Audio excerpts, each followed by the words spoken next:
different place. Right.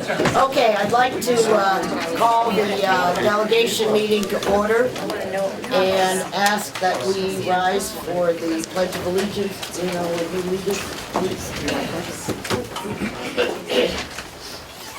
Pledge allegiance to the flag of the United States of America and to the republic for which it stands, one nation, under God, indivisible, with liberty and justice for all.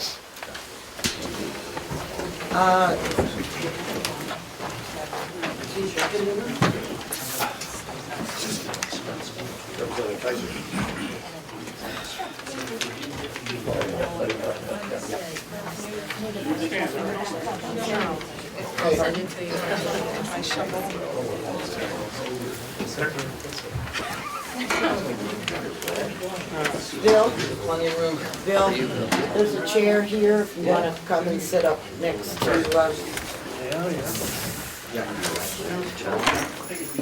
Okay, could I have a motion to approve the minutes of our last meeting? So moved. Okay, Representative Comeau and made the motion, and Representative Schmidt seconded. Are there any comments, questions? Seeing none, all those in favor of approval of the minutes from our last meeting, please signify by saying aye. Aye. Opposed? All right, thank you. Lino, you had asked that Frank Riley be placed on the agenda for a couple of minutes. Oh, wrong name? Okay, well, you've given me that. So, okay, if you would just introduce him and... Sure, I'd like to introduce Chief Fifield from Wakefield. He'd like to speak to us about the police standards and training. Thank you. Yeah, good morning, everybody. I'll warm you guys up so you get to more important things after. But with me, I want to talk about an issue that concerns all police chiefs, and especially police chiefs in Carroll County. And I have a couple of my brothers here with me. And I can tell you that what I'm going to talk about, the entire Carroll County Chiefs of Police Association is in favor of, and not all of us wanted to fill the room today and had other things. But by and large, all chiefs are in favor of this. And but anyways, what I want to talk about is having the delegation be in support of some current legislation. There is House, the Senate bill, and I'll give you the number. I have some handouts too, but anyways, for the minutes, if I don't lose my page. Help me. 527. Senate Bill 527. 527. 527-F-A. So it has great support in the Senate. It's going to come back to the House, and we're looking to shore up the support for it. But basically, let me just give you the simple points. Historically, police standards and training has been funded by penalty assessment, meaning that when people get arrested, given tickets, go through the court system, a portion of their fines goes to a fund that funds our training. And by and large, this works pretty well, except for various points of time over history. The fund's been raided. That's one of the issues. The other thing that happens too is that the police standards and training bases its training calendar on a hopeful revenues, and meaning that if the revenues don't come in, and if we don't give people fines like we should and things like that, the revenue streams will ebb and flow. So what happens is we consistently have no consistency.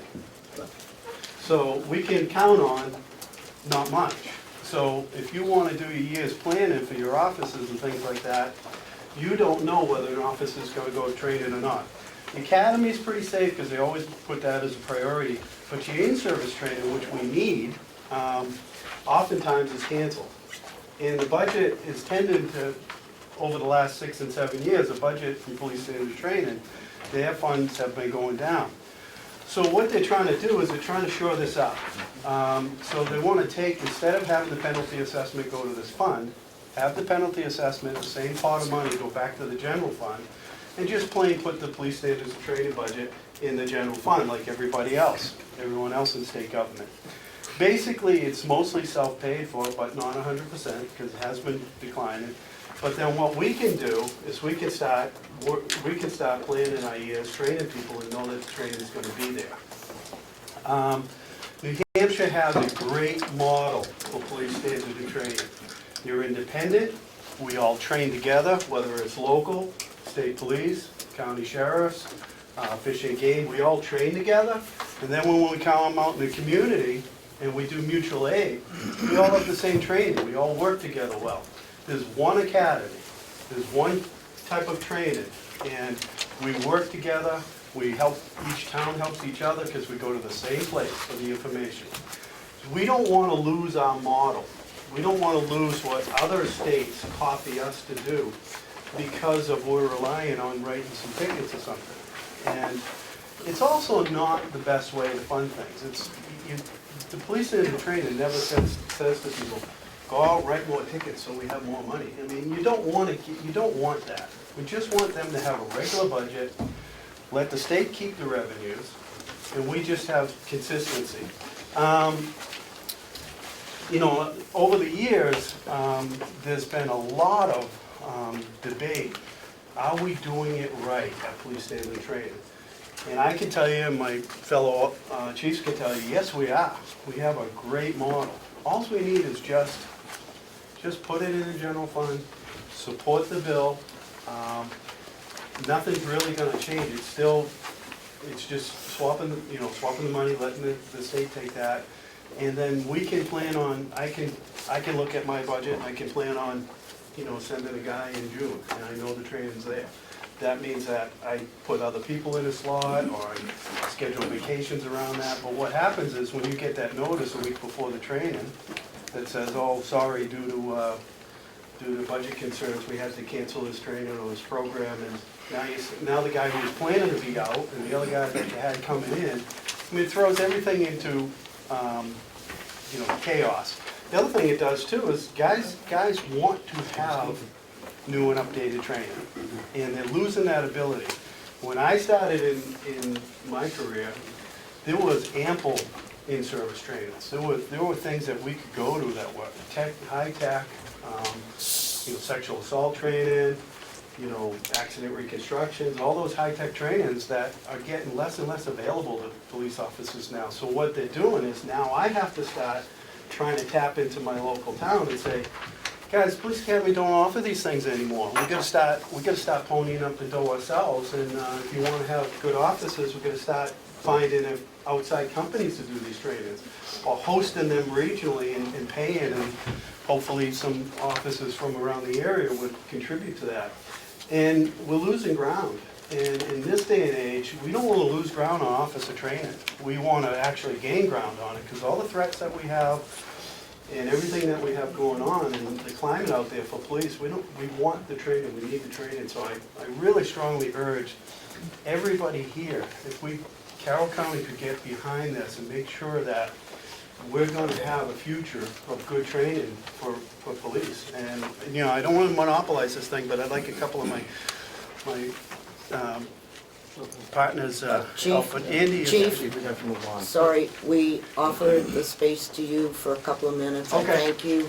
Can I just say And- one thing for 1 minute, and- perhaps? And we understand that this will be discussed. I don't know what the vote will be in the Senate.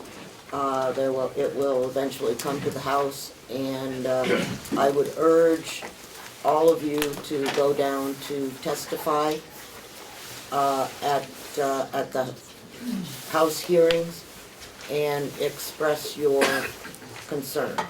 And we thank you very much for coming today. I realize that it's a very important issue, and we will definitely give it some thought, a lot of thought. okay, and then just a parting thought, I wish that everybody here would support that. And thank you very much. Okay, Thank thank you. you, Chief. Thank you. Okay, the next item on the agenda is at our last meeting, we approved $30,000 for, the, drug study that the jail was, wanted to undertake to determine, where the county needed to go, as well as, they would also identify places where the county could go to, for grants and types of grants. And when the motion was made, we took the money out of the wrong category. And so, Ken, would you tell us what category we're supposed to take it out, and we'll... Yes, ma'am. You can do one of two things. One, you can appropriate the money this year in the 2016 budget, or two, you can vote to take $30,000 out of the fund balance. Did you make that motion? Take that from now. Move that the monies be taken from the fund balance, $30,000. $30,000. Second. Is there any discussion? Yes, The fund balance you're referring to is the undesignated surplus? that's correct. I thought this was supposed to come out of contingency originally. That, we couldn't do that, is our problem. And the contingency money actually just rolled over into the fund balance. Thank you. Yes. Thank you, Madam Chair. The public had some questions about, is this, why are we doing a drug study? You know, the details of it are that it's a demographic study to see what's needed, or what the jail would need, or what's the background, because nobody completely understands why we're doing a drug study. Ian, you wanna say something? The study would determine the best course of action for the Department of Corrections in terms of the demographics of our area, the needs of our area, and that it would provide us with some guidance of developing sustainable programs moving forward in the future, beyond any grants that may be available. Does that answer your question? Yes, it does, thank you. And this, of course, is tied to the bill that is wending its way through the Senate, dealing with drug courts and how the counties are going to react to that. And so it was kind of a thing to get Carroll County to a position where we knew where we needed to head in the future. That bill, I'm not sure whether that bill has passed the Senate yet or not, but it's doing something out there. Story around. Okay. Yes, Representative Chandler. Thank you very much, Madam Chair. First thing I just want to make sure Frank Riley was here, he had an opportunity to speak. Oh, no, I'm sorry. He is here. He is here. I just kidding. Oh, I didn't. okay, I was given the wrong name, okay? No, I just, Yeah. I don't but on know. this drug thing, are we, I guess, obviously, understanding the importance of it, but are we getting a step ahead of what, we don't know yet what the state of the legislation is gonna do. There is a lot of talk of, instead of making my understanding is the legislation require drug courts in every county, there might be an amount of money to go to each county for them to use as they see fit. So we're appropriating money when there may be some money coming from the state which could be used for this purpose. So I'm just wondering can we make this contingent upon not doing it for a couple months till we see what's gonna be happening at the state level? Or what?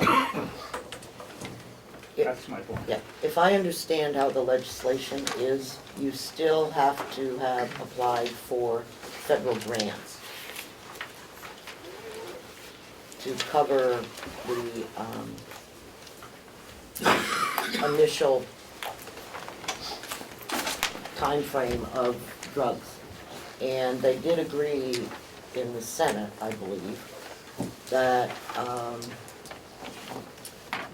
you did not have to have drug courts. You could have some other Right. thing. And so that's what this study is to pursue for Carroll County. What I think many of us recognize that probably drug court is not correct for Carroll County, and that we believe that there are other things that we can do, but we're not exactly sure what those are. If I may, but my point is, we could use that money that the state may be giving us to do this study, If and, but, that's not my understanding of how the legislation is coming about, but I don't have a problem if you wanna put that on there. no, If you wanna make an amendment, I just wanna get this moving forward, so that we don't end up another year without anything happening. Let's see, Representative Cordelli, I didn't expect that we would have to re-argue this. All we're trying to do is to figure out that we made a mistake and that we need to correct the mistake. I think we all agreed at the last the last commissioners meeting that this study is important. And so I understand where Representative Chandler's coming from, and if he wants to make an amendment to it, I have no problem. But I don't want to re-argue our decision. We made it, it's time to move on.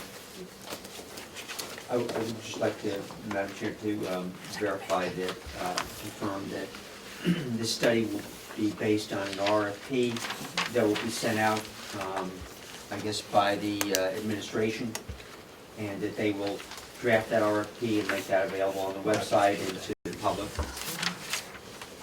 That's the process.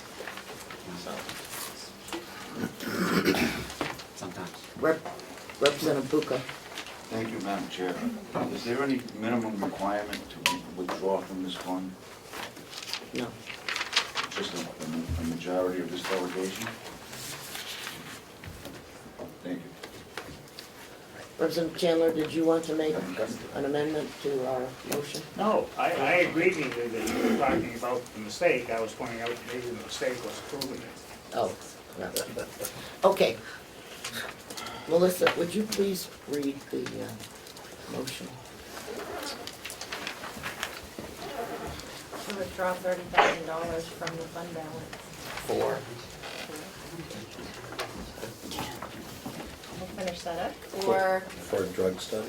a drug study For the county. for the county. Okay. Do we want to have a roll call? Okay. I would like to hear what she just said. Oh, okay. My apologies, the motion to withdraw $30,000 from the fund balance for a drug study for the county. Yes. Thank you, Madam Chair. This is a sincere question. Okay. And I Believe just it. understand, I read in the minutes from the last time that we voted to take the $30,000 from the contingency fund. I'm wondering if we need to reverse that in our motion as well.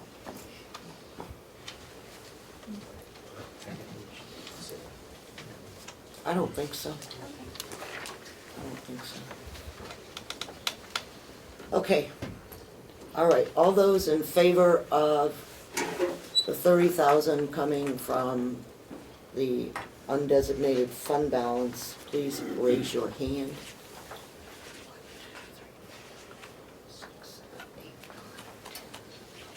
12. Opposed?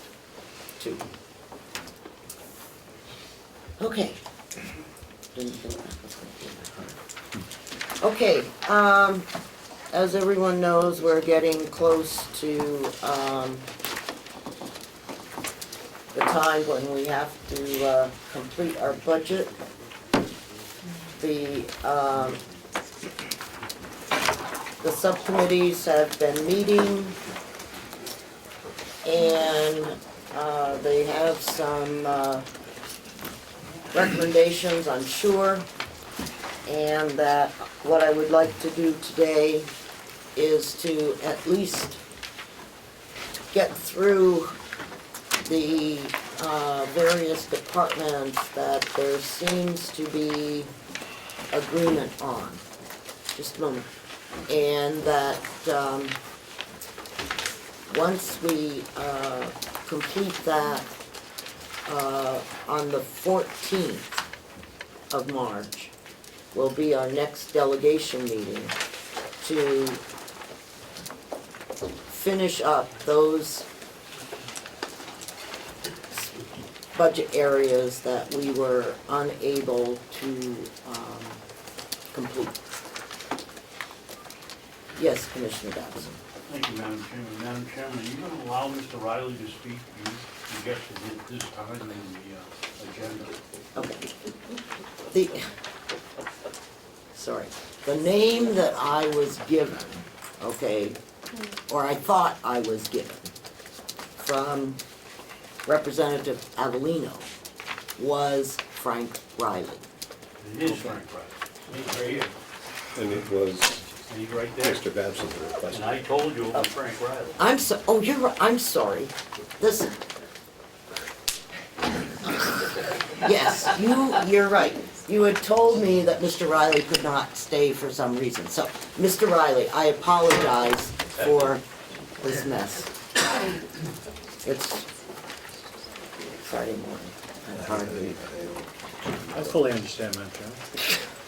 Thank you very much, Madam Chair, delegation, commissioners, administration. Many of you know me. For those of you who do not, I'm Frank Riley. I've lived in Water Village my entire life. Past selectman here in Ossipee, present selectman here in Ossipee, president of the Carroll County Farm Bureau. My goal here today is to encourage you to continue supporting this farm and make this farm a profitable organization which can move forward, which is absolutely no reason why it can't be. I have a memo here that I'm going to give you for your record, prepared by us, the directors of the Carroll County Farm Bureau, and I'd like to read it. It'll take me just a moment. I'll allow you time. It's to the delegation. As I continue to follow the local newspapers, I find myself disappointed with this delegation's opinion attitude towards the Carroll County Farm. I have discussed this subject in great detail with Representative Ed Comeau and Bill Nelson at the scheduled quarterly meetings at the Ossipee Town Hall following the selectmen meetings. This allows the residents to meet with the county representatives of District 5 to express concerns and ask questions. Representative Leo Avino, I apologize if I mispronounced the name, I'm not good at that, and Donald Wright do not seem to want to attend these meetings to receive public input. At this meeting, the Ossipee Board of Selectmen discussed in detail the benefit of this farm to the community, and particularly to the inmates who need assignments to help them return to the community as respected and contributing citizens to society. I find it unacceptable that concerned citizens should have to do a study to assure funding for this department of Carroll County. You, the delegation, are elected by the residents, including myself, to effectively operate the county and improve each department. In my opinion, that does not include eliminating the farm or any other department. I want to be very clear about my opinion. There is no room for you to eliminate any functions in this county. But within you, if this is not within you, then please allow someone else to represent the residents of Carroll County.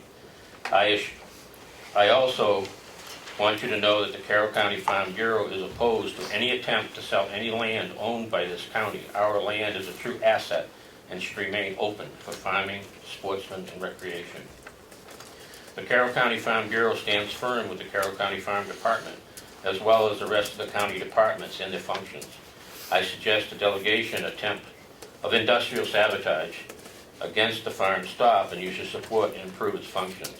I believe that my position as a resident, selectman of the town of Ossipee, president of the Carroll County Farm Bureau, shows my dedication to serve all residents in my county and town, and I was elected to do so.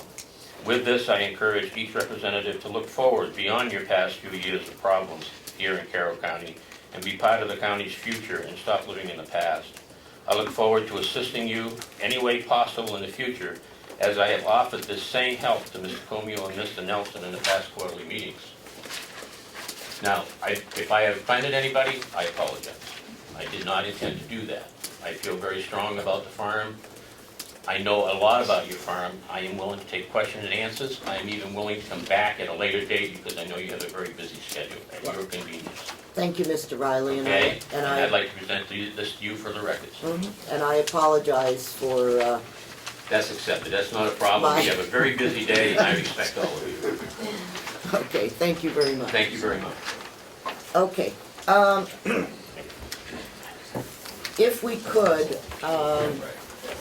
I know that I would like to start with, the commissioners and, the things that, the multi-department two folks had agreed to, and see if we can get agreement from the delegation. The first item is the first line, 005. Changing that from 1,500 down to 1,000. Do I see any objection? No. Okay. May we have an explanation of why that was? That was recommended as the minutes that I provided to everyone, that was recommended by the administrator. The second item is dues and subscriptions. Once again, recommended by the administrator to remove $5,170, which brings that to 6,130. Yes, It's dues and subscriptions. I'm sorry, that's line 37. Yes, I would like to cut additional funding from that line. That line includes $10,500 for the New Hampshire Association of Counties. So I would like to reduce that line by $8,500. The New Hampshire Association of the Counties, I'm requesting this reduction for two reasons. Is that a motion? Yes. Okay, do you have a second? Second. Right. Okay. Before discussion. Yes, thank you. Thank you. So the reduction would be $8,500 for this line, keeping $2,000, which is the part of the subscription with the Association of the Counties that goes to certification of correction officers. The reason for my motion is twofold. One, the Association of the Counties has hired a lobbyist. And I do not think it's proper for taxpayer money to go for a lobbyist. RSA 15.5, prohibited activities, indicates no recipient of a grant or appropriation of state funds may use to pay a lobby or other attempts to influence legislation. That's state funds only. I think the same theory should apply to county funds. That's the first reason. Secondly, recently on pending legislation before the Municipal and County Association, as I copied the delegation on several pieces of correspondence, the president of the association came before the House Committee and provided, I believe, false testimony. I think it's a serious matter when someone provides false testimony to a House Committee. He basically said that this delegation had withheld money to pay for audits, which I think is totally false. He has refused the opportunity to provide documentation from that or apologize to the committee. So for those two reasons, I am requesting this reduction. And I thank you. So what's the new total he said that Cordero would like to see there? I don't know, 2,800? It would be reduced to 2,800. I think Ken could, that would be good. And then we can back it up. Yes, Mr. Administrator. Thank you, Madam Chair. Representative Cordelli states that it's $2,000 to certify correctional officers. He is partially correct. It's $2,000 for the jail to have correctional officers certified. We need to belong to the association in order to do that. That's the amount on top of the dues. If you don't belong to the association, then you can't get our correctional officer certified. And I reduced it from 11.3 to 61.30. The association last year reduced the overall dues from 9,872 down to this amount with the $400 for conference. Representative Cordelli, I feel, is taking this personally. Excuse me, we don't, that's, Okay? okay, thank you. Thank you. We get a lot of education and training from the Association of Counties, the jail, and also the nursing home. And as far as the lobbyists, I believe all the most of the towns belong to the New Hampshire Municipal Association, and they also have lobbyists. I feel that reducing this will hurt the county more than save $5,000. Thank you. Representative Butler. Thank you, Madam Chair. I'm on this subcommittee and I voted against this recommendation and will do so again. I believe it's important for us to be a member of the State Association of the Counties.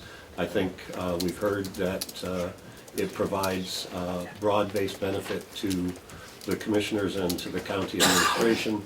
And the addition of a lobbyist, I think, is a smart thing in this day of increased numbers of bills that come forward and the importance of having somebody to speak for the county interests in difficult budget times and in difficult policy times.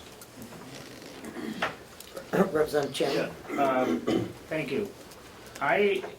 What concerns me more than the original testimony, where is the president of the counties? What county is he from? Stratford. Oh, thank you. I thought I'd get that out.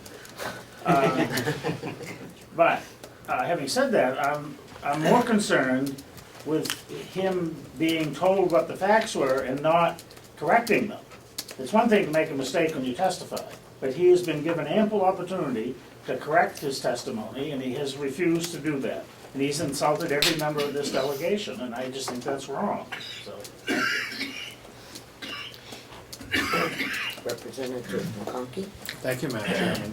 A statement was made by the administrator, and if I could ask further follow-up. I'm under the impression that all the counties are members of this organization. So it would seem to me that the police training question or the ability to get police training hasn't ever been broached before as whether or not we could participate in that and whether or not that we could pay a slightly adjusted fee, as I see in so many other organizations. Transportation enhancement, that our 10-year plans down the town, most towns belong to a regional planning commission, most. Town of Conway has their own planner and some others do, and they do not participate. The process has been amended because the argument always was, you'll have no input into that process unless you're a member. Those towns choose not to be members, and they are allowed now to have every bit as much input in that process.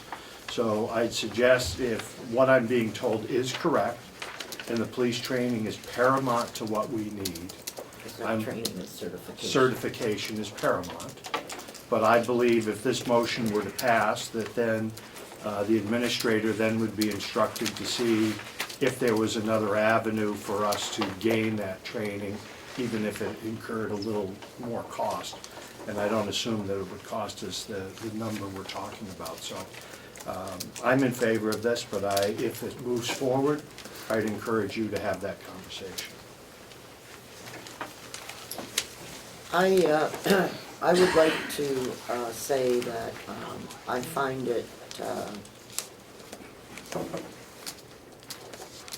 inexcusable for the chairman of the county, New Hampshire Association of Counties, to not be responsive to Representative Cordelli's concerns. And if the delegation is in agreement, I will be more than happy to write a letter to the head of the New Hampshire Association of Counties, expressing our dismay and the fact that we have taken umbrage on his comments and his refusal to reply on this particular issue. So, but we'll vote on the, make our decision on the line item. No matter what, I will still write the letter, if you agree. Go ahead.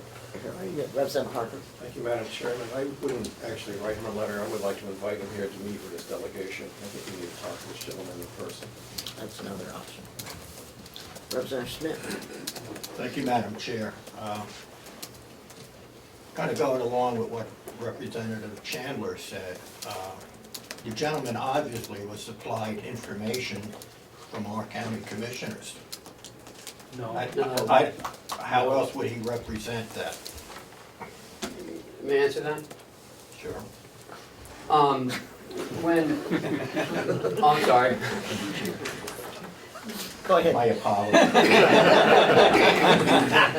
Go ahead. We're both in the dark. Okay.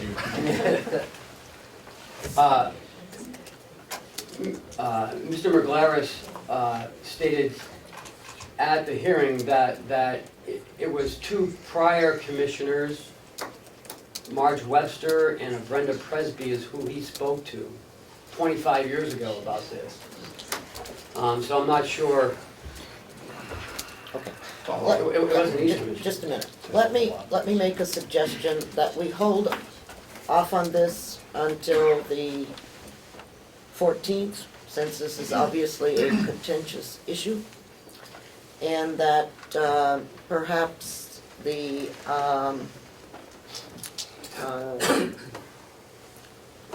commissioners could invite Mr. Margulis, McGlaris to our meeting on the 14th. Well, someone from the. Oh, I think we need to talk to him. Okay, so that we can, so we'll just, this motion will be out there, and I'd like to, well, there are other people that had the hand up before me. But, Yeah, well, I'd like to, my own opinion, I'm not gonna move the thing, but I would like to see, you said you send a letter of umbrage from Umberta.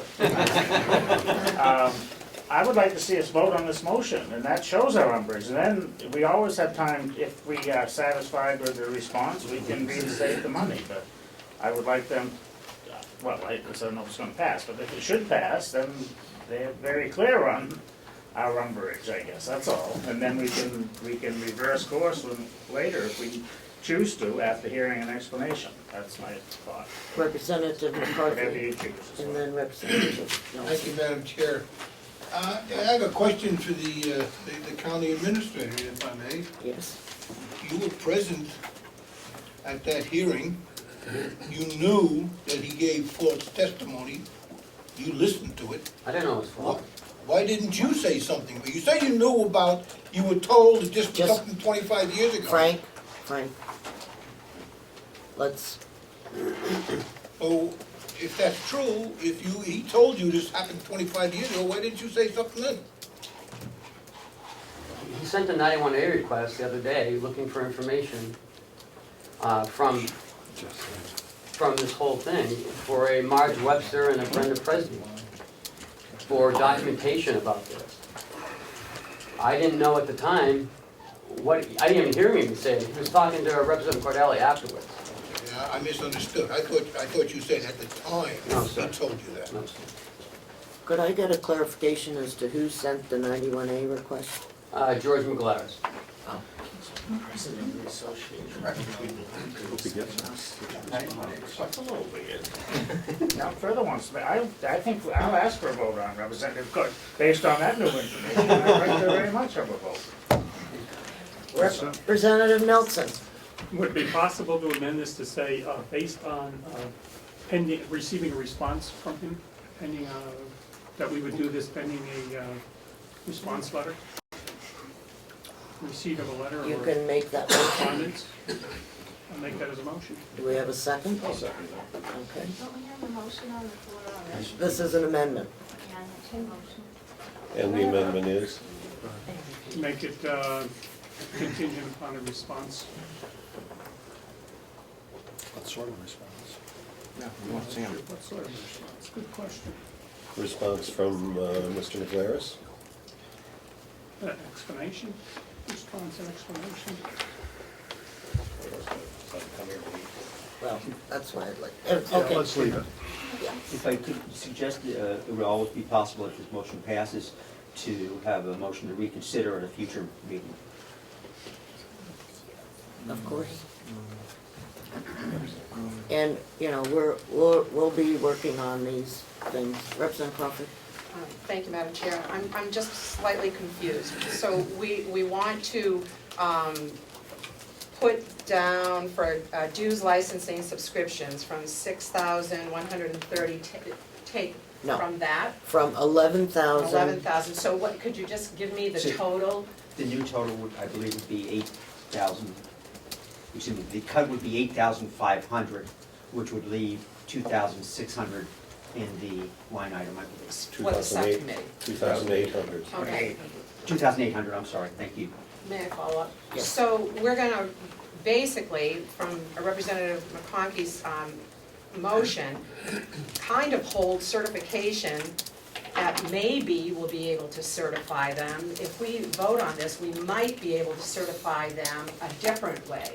So is that not kind of putting the cart before the horse? Because, I mean, it's, if we can't certify them a different way, then what do we do?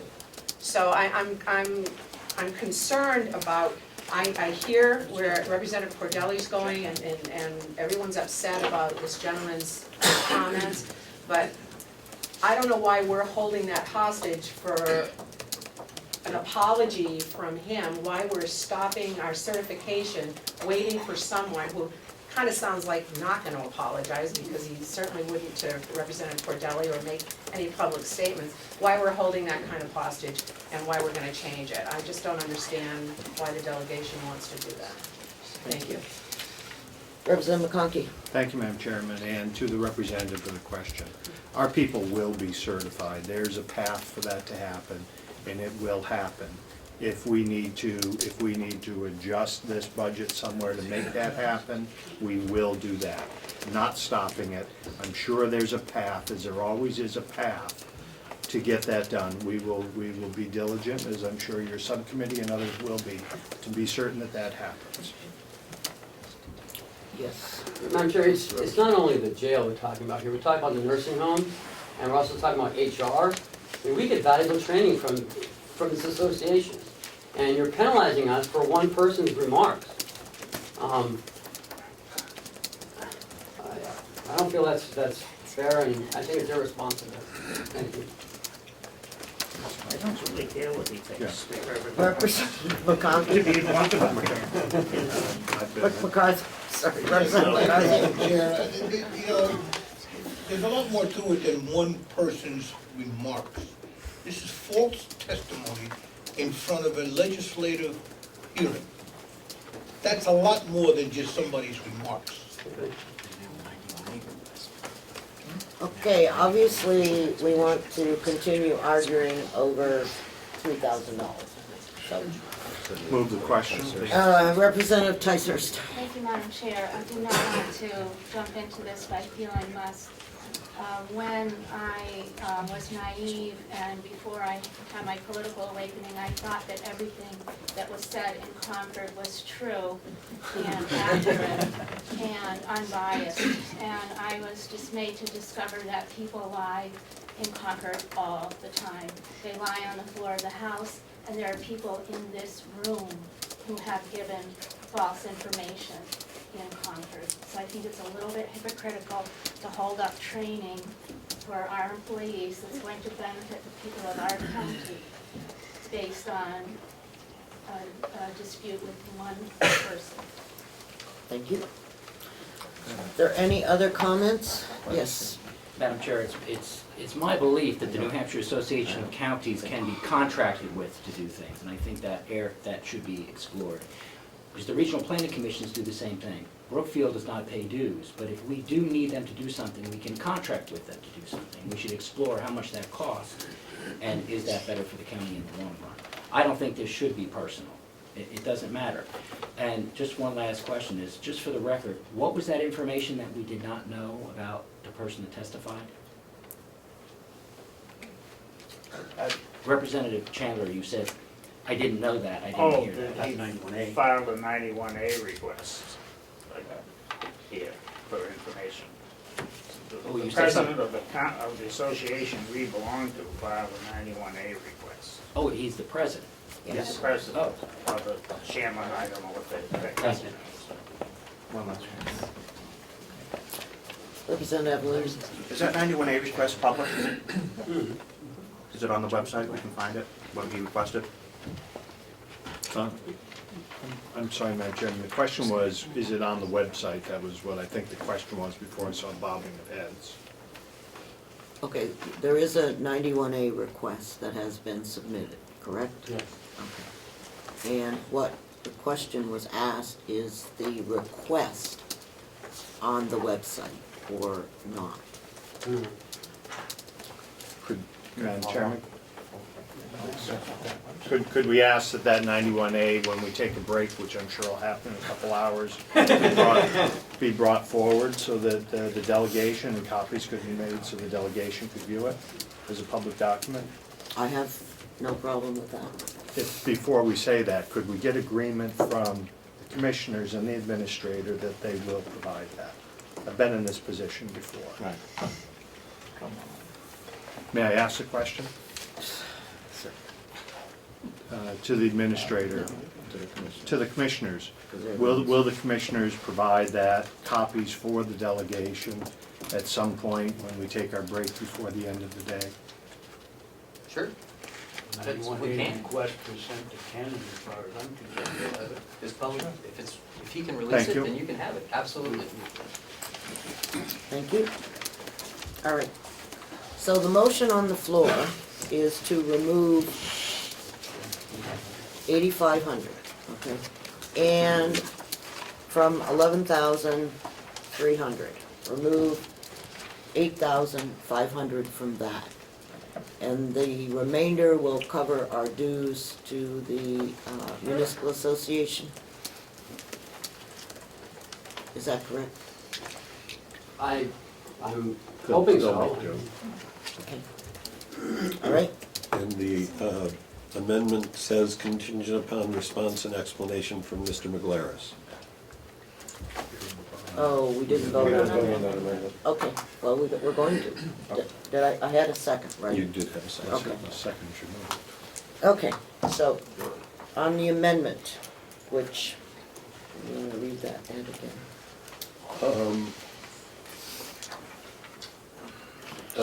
Motion by Representative Nelson, and I believe seconded by Representative Schmidt. Was that correct? Is to add to the original motion contingent upon response and explanation from Mr. McGlaris. Reduction is contingent. Right, the reduction is. Discussion? Yes. Quickly, thank you. So if you did not agree with the amendment, but agreed with the original motion, then it's my understanding, Madam Chairman, that you would vote down the amendment and then we would move to the original motion. That's good. Thank you. If I might, I understand what Representative Nelson was, I think I do, maybe, trying to get at, but I don't think this got there, so unfortunately, this says that it's contingent, so if he just sends us an answer back, says, I'm not showing up, and heck with it, it's contingent upon a response. I don't think that's a response we're looking for, so that's why I'll vote against his amendment. Can I withdraw my motion?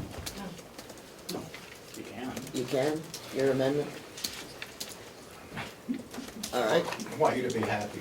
Everybody knows where I'm coming from, but.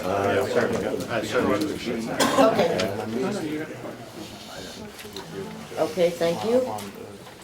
So the motion that I have, Madam Chair, is reduce line 100.4100.037 to 2,800. Okay, do we want to just I guess we can just do a show of hands. Roll call. Roll call. You want a roll call? Please. Okay. Everybody understand the motion? Representative McConkey. Yes. Representative Chandler. Yes. Representative Schmidt. Yes. Representative Cordelli. Yes. Representative Crawford. No. Representative McCarthy. Yes. Representative Nelson. Yes. Representative Wright is not here. Representative Avalani. Yes. Representative Comeau. Yes. Representative Parker. No. Representative Bucco. Yes. Representative Butler, no. Representative Ticehurst. No. Representative Umberger. No. 1, 2, 3, 4, 5. 1, 2, 3, 4, 5, 6, 7, 8, 9 to 5. The motion passes, and I guess I will write a letter, and the commissioners will contact the head of the New Hampshire Association of Counties and ask him to attend our meeting on the 14th. We voted, Madam Chairman? I believe the secretary said it was a 9-5 vote, and there's only 14 people here. 9 to 5 is 14. We're just missing one. 9 and 5 are 14. Yeah, but Mr. Wright isn't here. Right, but that we would be have 15. That'll be 15. We're all having. Rest my case on the whole part. Okay.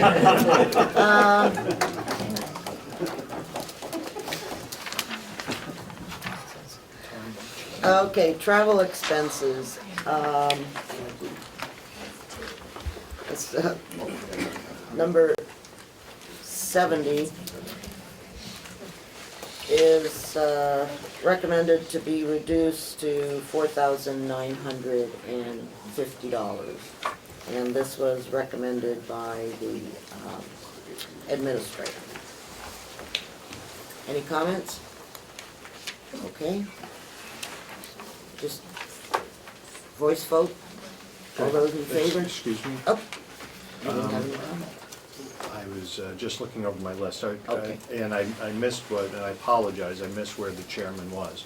Are you ready to move the commissioner's budget as amended, or we No. still? Okay, thank you. I'm on 70, If, which is travel expenses. could I move up the list? No, let's get- No, let's go where you are, and Yeah. before we close, I have a Right. question. Thank you. Right. Okay, so reducing travel expenses by $550. Okay, all those in favor, say aye. Aye. Opposed? All right, thank you. Ossipee Town taxes, we are recommending that this be reduced $1,460, and that's because the tax bill was, or the projected tax bill is not what was initially put in the budget. Okay, any comments? I just have a question, I'm sorry. It's okay. We must have paid the tax bill last year, didn't we? Did the tax bill last year? Or is it somewhere else? Here's a tax bill, we weren't sure about the supplemental budget, how much it was gonna go up. Where was it previously? I'm just saying, we show on the actual dollars last year is 0. It was spread out to the budget. Yeah, that's my question, it's elsewhere? Yes. It's under Public Works, it's Okay. under, But now we're putting it back here, if I may, now it's going back. yeah, Okay. okay? I'm not happy about it, but I'll let them get by with it this year. Okay, Did you leave a new number to us? it's on your sheet, on your budget sheet that we all have. That 185, Yes, line 85, okay? I got it on. Madam Chair? Yes, I don't mean to be a royal pain clerk, but but you are. I have no budget documentation, so it Oh. makes it difficult for me to follow along with what you're doing. I'm sorry, I thought, Revenue one? Trust me, so we have to follow on. Do you have a revenue? Thank you It's very not much. like much game. I'm trying to, yeah, one more piece. That's confusing, as you know. okay, You here, even have it. Chairman, I just want to set out the way things work. Thank you. While she's getting that of you. So, now that the commissioners are not allowed to move things from line item to line item, will we as a convention need to ratify each and every line item that we vote on?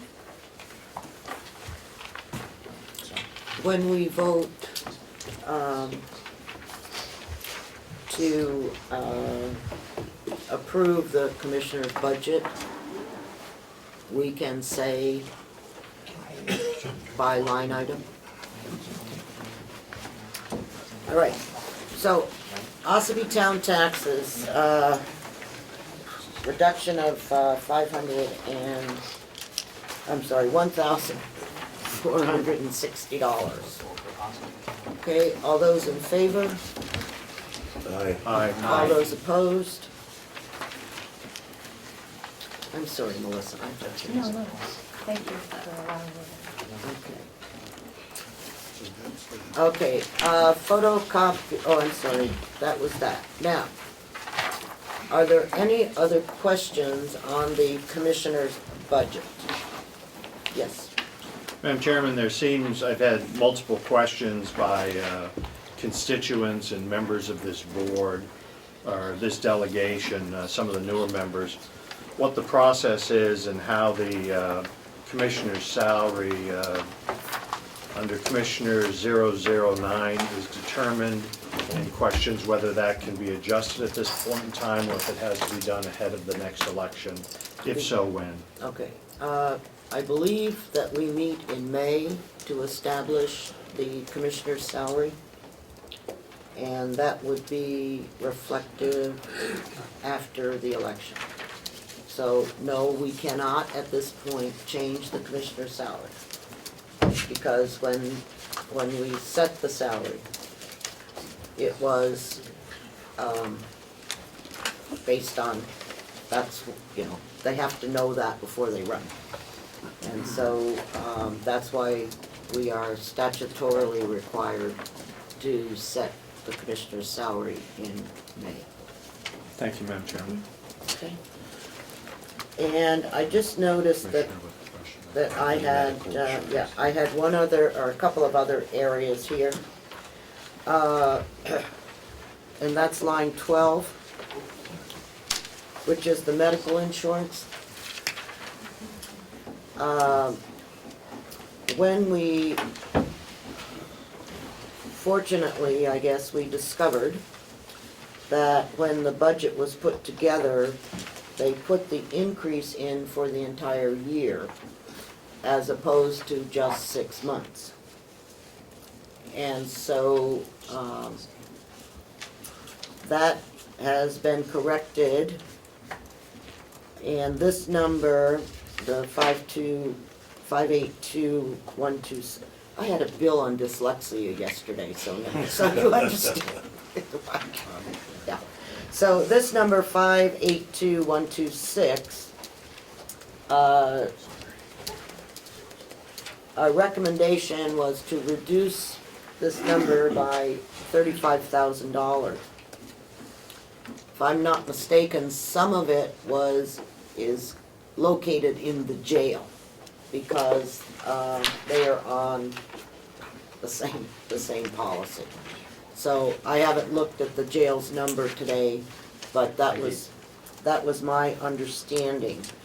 And we have, I have consistently asked when we are going to get our final increase.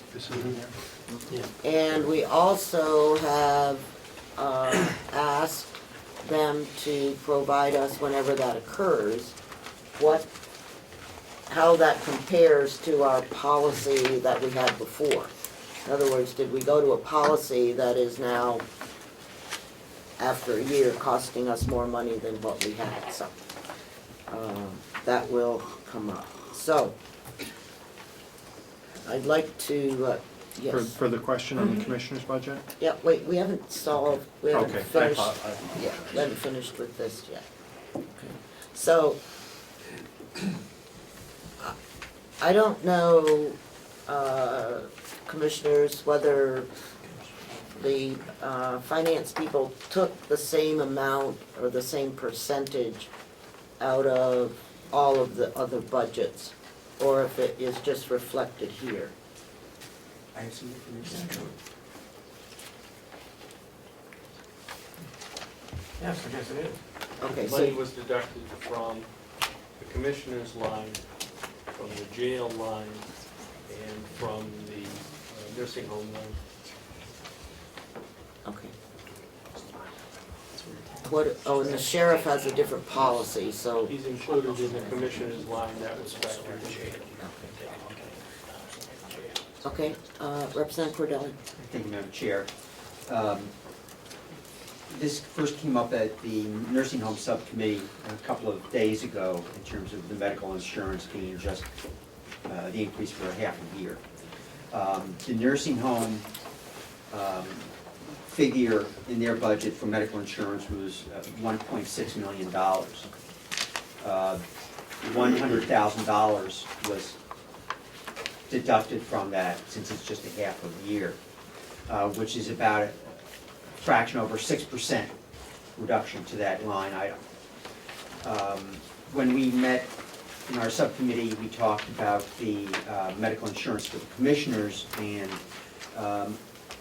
upon further reflection and discussion, I went back that evening, and the total for the commissioners plus jail,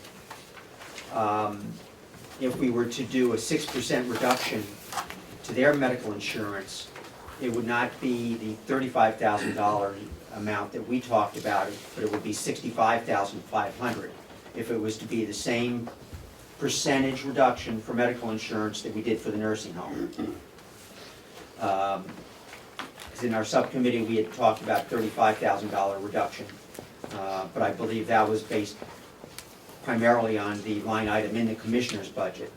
So looking at commissioners plus jail, I think the more appropriate number is $65,500 to be reduced in those two areas. Okay, is that a motion? Yes, it is. Do I have a second? Second? And could I have an explanation of you said in those areas, so are you Right, saying it's the- 65 out of this budget? No, the medical insurance for both the commissioners, which is consolidation from other accounts in previous years, and the jail. So, if you look here, the commissioners recommended 592,000. The jail is at 498,000. So it's approximately 1.1 million for both areas. So using the same percentage of 6% that was used for the nursing home, the combined reduction for medical insurance for the commissioners plus jail would be $65,500. So, do you have, if I may, thank you, do you have the number for this line item here, and then with another one when we get to the jail? So I what ha- should this line item be instead of 582, 126?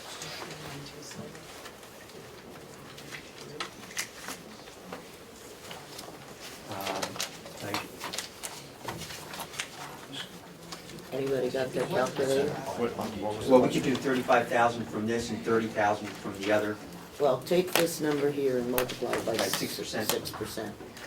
592,626. It's 34927. Pardon? It's 3492756. Okay.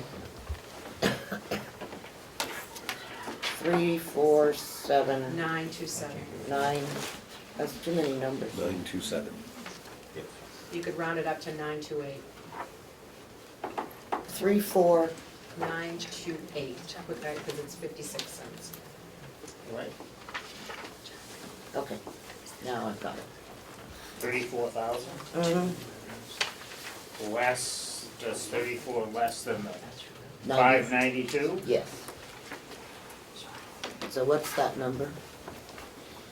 While calculations are being made, can I ask Mr. Stewart a question? You certainly may. Mr. Stewart, do you think, can you comment on this further reduction, please? Certainly. The $35,000 reduction was suggested by the subcommittee, and I was asked at the time if I was comfortable with that, and I indicated that I was. I'm a little lost in the logic of applying the same percentage as was applied to the nursing home.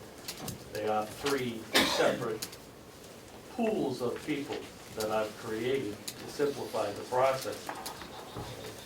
And each of those pools has a different membership and a different usage, and trying to make a one-size-fits-all formula to do that is inappropriate. Follow up? I'm not comfortable with just applying that across the board. Thank you. I don't need a follow-up. All people that are in the health insurance plan are in the same pool with the carrier.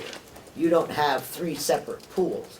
You have, I'm using the word pool right, just as right. an So illustration. it's It's not an official insurance pool, no. so everybody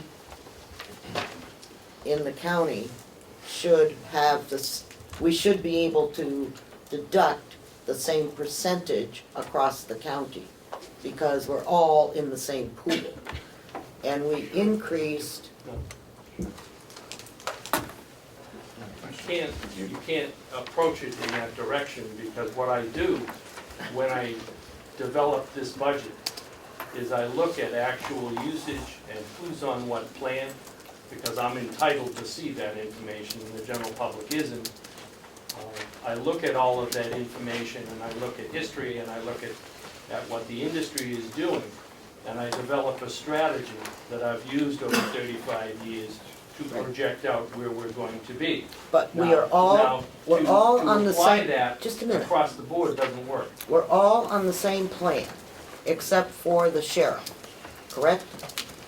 The sheriff has a different carrier, that's correct. That's correct. And is the sheriff number included in here? Yes. Then we should take the sheriff number out so that we can then apply it across the entire group, is all I'm saying. It doesn't work that way. Well, it does work that way. Who's the finance director? I am.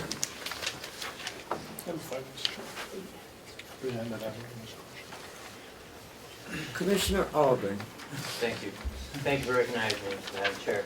I would suggest that what I think the financial director is trying to say is that in each department, he does know at this time actually what each individual has for a premium, and if you extrapolate that out for the 12 months, it comes up to a certain number. Different departments have different people with different plans of individuals, and so that work doesn't work perfectly, but that doesn't mean that he could not take the same process that he was able to feel comfortable with at the nursing home, and then I apologize. That does not mean that he could not take the same process he used with the nursing home and then apply that same process to the other 2 quote-unquote pools and come up with maybe a reduced figure that he is comfortable with. So maybe the question to him would say, did you take the initiative to look at the other insurance pools to provide us with the reduction in those other categories? Oh, that makes perfect sense, Chris. Thank you. How much is the sheriff's health insurance? 189,870. 189,870 is what was budgeted. So you have a line item in the sheriff's budget? But for- it's zero now. That's Oh, what I was okay. looking at last time. Okay. Last episode. Okay. Sheriff, do you know how much your health, Do not, because of the HIPAA laws. what, you can't tell me how much you put in the budget? Again, this was extracted, Sorry, HIPAA doesn't require, This was doesn't extracted affect during- budget numbers. this was extracted during the budget process by the Commissioners Board and the Administrator. So we no longer have that information. Okay, I can understand you no longer have the information. So, Mr. Stewart, how much of this 5,000 or 592,000 is attributable to the sheriff? By the way, I commend you for determining the cost of insurance based on whether it's a single plan, a two-person plan, or a family plan, if I heard what you said correctly. Okay, I appreciate that. Instead of just using a two-person plan, which is quite standard, so. Okay.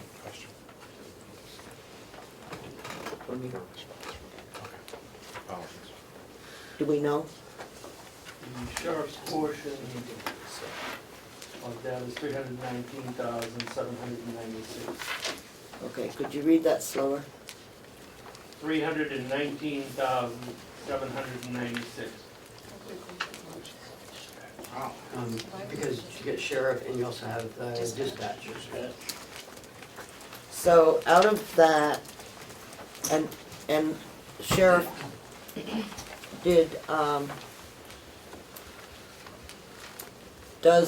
has the sheriff's policy, does it run January to January, or does it run some other time?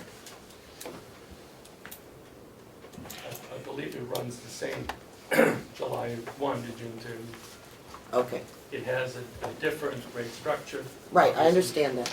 So what kind of cap, if that's the right term, did the sheriff's insurance, It's an 8% cap on it. 8% cap on the sheriff's insurance? Okay, so for 6 months, so, okay. Let me do this. I have a think, simple question. Let me try it. okay, Right now, we're working on medical insurance under the commissioner's line item budget. mhm, We had a number of $592,626, That's which correct. apparently represented a full year and didn't take into account just the 6-month increase. Right. What figure do you recommend, understanding that we don't need that much because some of it, the increase is just for 6 months? What's the figure that you would recommend on that line? he recommended $10,000. The 582, and you still stick by that? I think that's a reasonable recommendation for this particular line.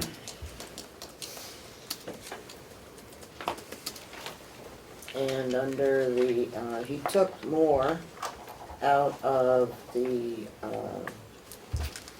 jail, if you look on page 16. That went down, 24,500. yeah.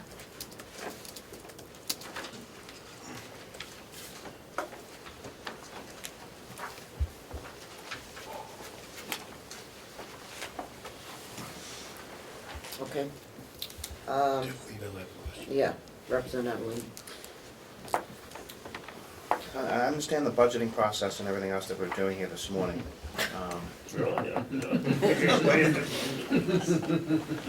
Is there any, I hate to even say it, room for adjustment if somebody goes from a single plan to a family plan during the course of the year? Is there I don't want to say enough of a build-in, but is there enough that we could make that adjustment if somebody got married, somebody had children, something like that? There's some kind of buffer to allow that to happen. You just identified what keeps me up at night. Yes, there is some adjustment in there, and what I base it on is a two-person plan. Because even if somebody comes in the door as a single person, that doesn't last long. Okay. If they're gainfully employed, they tend to either get married or get a significant other or Right, start but we a don't family pay or for something. significant others, I hope.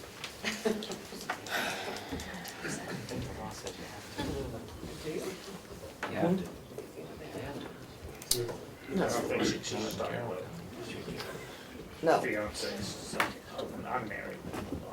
I'm just, you know, if you have a certificate, a marriage certificate, you can get two-person insurance. If you have someone just living with you, then you get one-person insurance. That's not a part of it. No, It's not significant. no, Not that significant. no. Okay, so this way around, let's go on Okay. something, move on. So,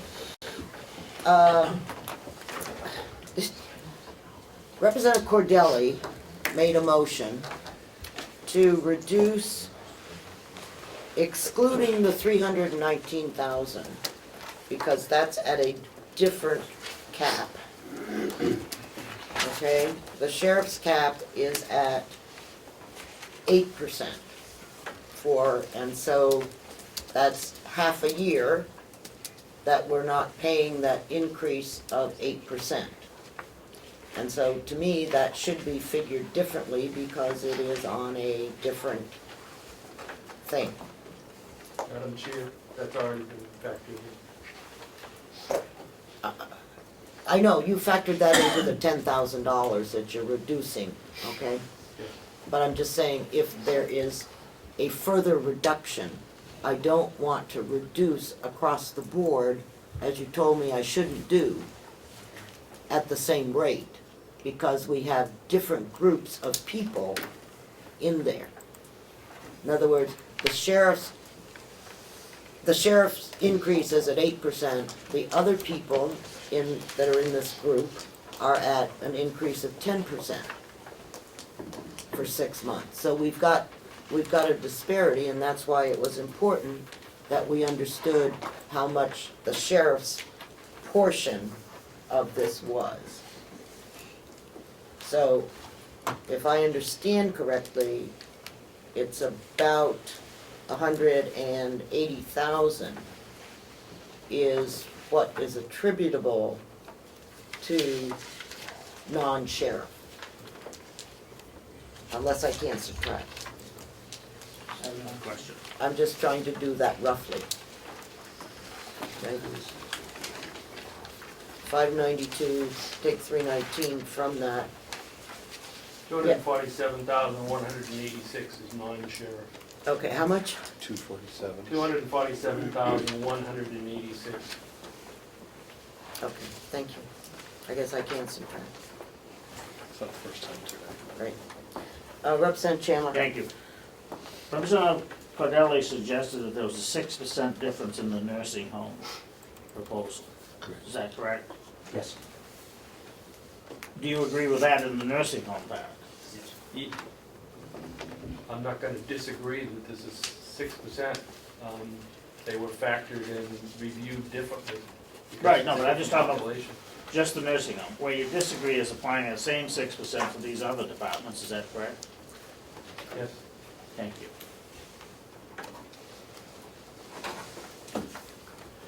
So do we have a motion? No. Could I make We have one on the floor. Pardon? Didn't Representative Cordelli? I believe it was, but I don't know if we seconded. I don't think it was. I didn't either. I second. Okay. I wrote it down, I remember. So the motion on the floor, if I'm not mistaken, is to reduce this figure by 6%. The 592,627 sinks. Okay? To reduce by $65,500. That was the number based on the commissioners, this line item, plus the jail. 65.5. And the new numbers on this paper. 557, this one's. Okay. Mike, No.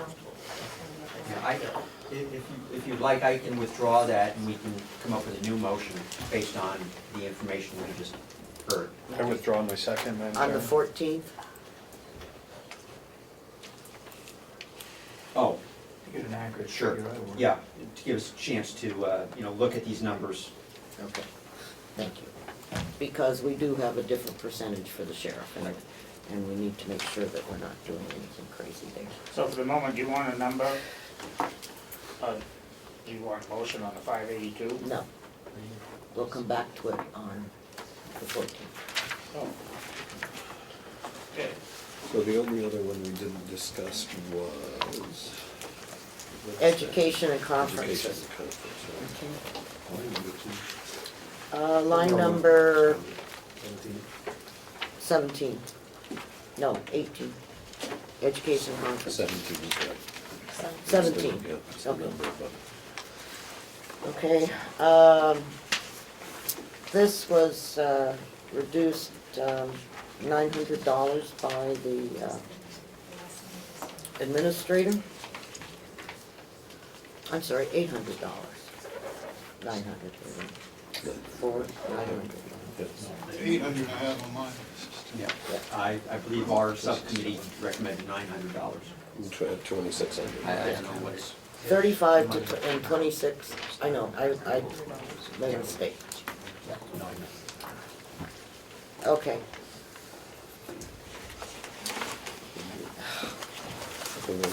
No. Before we vote on this, I do have a question that has not been answered by our subcommittee chairman. Did any of you reduce education and training within your area? I did not. Nursing home, I'm pretty sure it was. Not much. We had not touched this in ours. We were under the impression that it was being done on this budget, or that it was being handled by Madam Chairman's committee. Okay.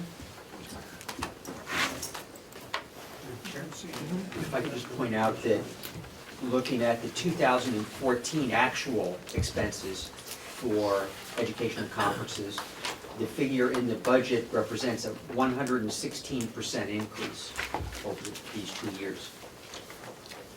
And what was it in 15? Uh, I know we got a piece of paper. Between the supplemental and all, the current figure on some of the spreadsheets that are referred to as the current 2015 budget was $53,995. And the Plus- actual in Okay. 2014, Okay, I don't care about 14 Okay. at this point. Plus 4,500. That was reduced in our reductions. So budgeted last year, 14, 8, was 58, this is across the county, correct. 58,495. And what is it this year? 70,250, I believe. Okay. And, which is roughly an $11,000 increase. Representative Butler. Thank you, Madam Chair. Does that $58,000 reflect the supplemental budget? Yeah.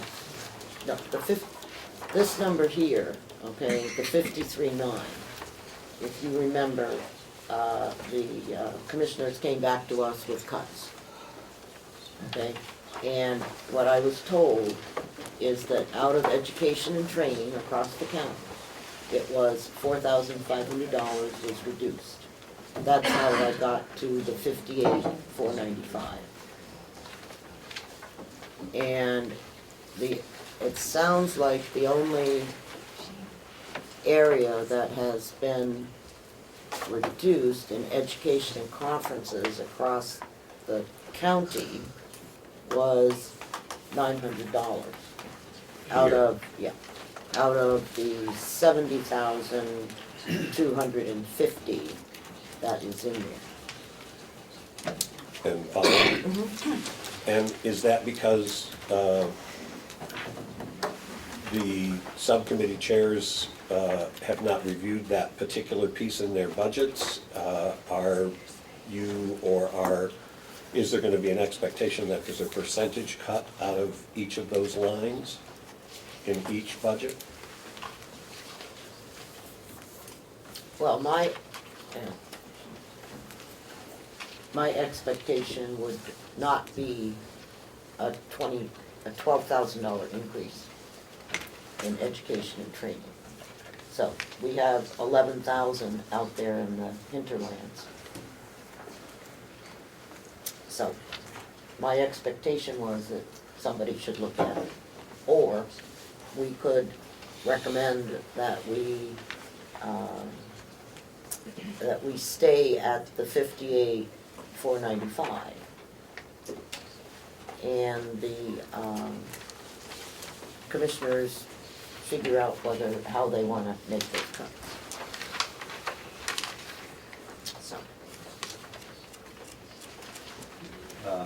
So I would like to hear from the committee chairman as to which way you would like to go on that.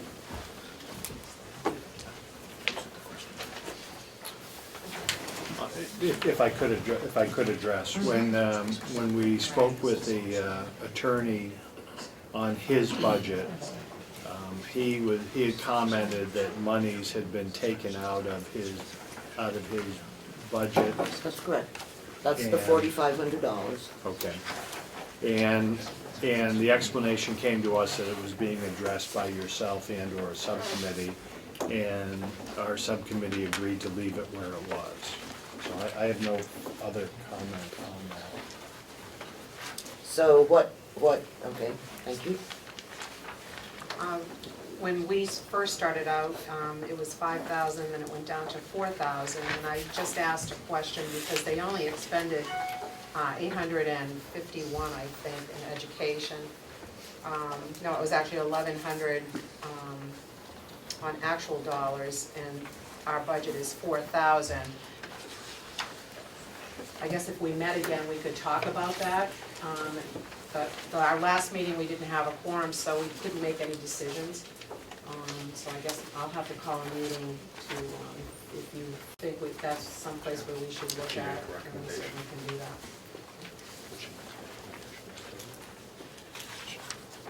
Might be some wiggle room. That's a question. Okay. Yeah, yes, sure. Part of that expense on that line is contractual items as far as career incentives. If they go to a college class and a reimbursement is made. We only had one last year, and I expect more this year, so. Representative Smith? Yeah, maybe I misunderstood. I thought this was going to be addressed on a central basis. Right, well, I'm addressing it on the central basis here. Okay. Because Would answer your question, yeah, I think there's a room for a deduction here. Last year we spent a little over 7,000, he's in for 10, so clearly there's some room Bill? We have approximately, we stayed with the numbers that the commissioners had recommended with their budget. If we go with the prior year to this year, it's about $7,000. We felt that they justified the numbers, for example, I use dietary, the kitchen, for example, they have to have certain training to be certified to be able to do their thing, I don't know what's officially called. And we had some other ones because of change of personnel from one thing to another, to administration, for example, that onto their budget, and we've added on Penn's position, and others that they would have to go to conferences. So we felt that the things were justified, but it did go up approximately $7,000 from last year. So the majority of the increase in conference, or education and training Are things that have lapsed, are, training that are needed. are in the nursing home. That is correct.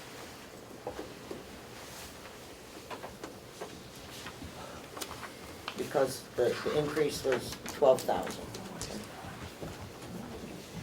That's increase over what was spent in last year. That's correct, and that's what I'm looking at. So there's a $12,000 difference between last year and this year. And you said 7,000 of it was in the nursing home.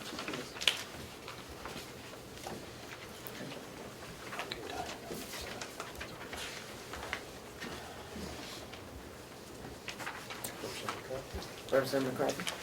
Thank you, Madam Chair. I would just like to say that I would recommend that we leave the sheriff's budget for the training as it is. And I would also like to say that in the 4 years that I've been here, this is the best budget that has ever come out of the sheriff's office. He did a terrific job. Excuse me, Representative McCarthy. We are discussing education and training. I know that. We are I'm not. recommending that we leave it in the Okay. sheriff's budget. Thank you.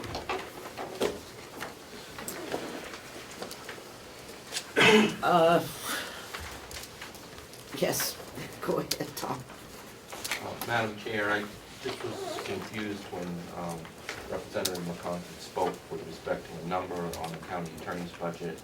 I was not aware that there was any change from last year's 2,000 or anything in your committee that was discussed on reducing that amount. I just wanted to clarify for the record that that's true, and that it was 3,000, not 4,000. Thank you, Attorney. There was discussion on your part to increase it. Right. We stayed with it. If I misspoke, I apologize. Yeah, I just wanted. We're staying with the same number. Oh, okay, thank you. Okay, so.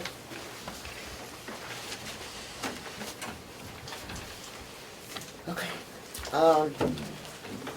Could I have a motion to reduce the education and conferences for the Commissioner's budget by $900? So moved. And a second? Second. I'm here. All those in favor? Aye. Opposed? No. Okay. Two. Two, who else was? Tom. Okay, thank you. Okay.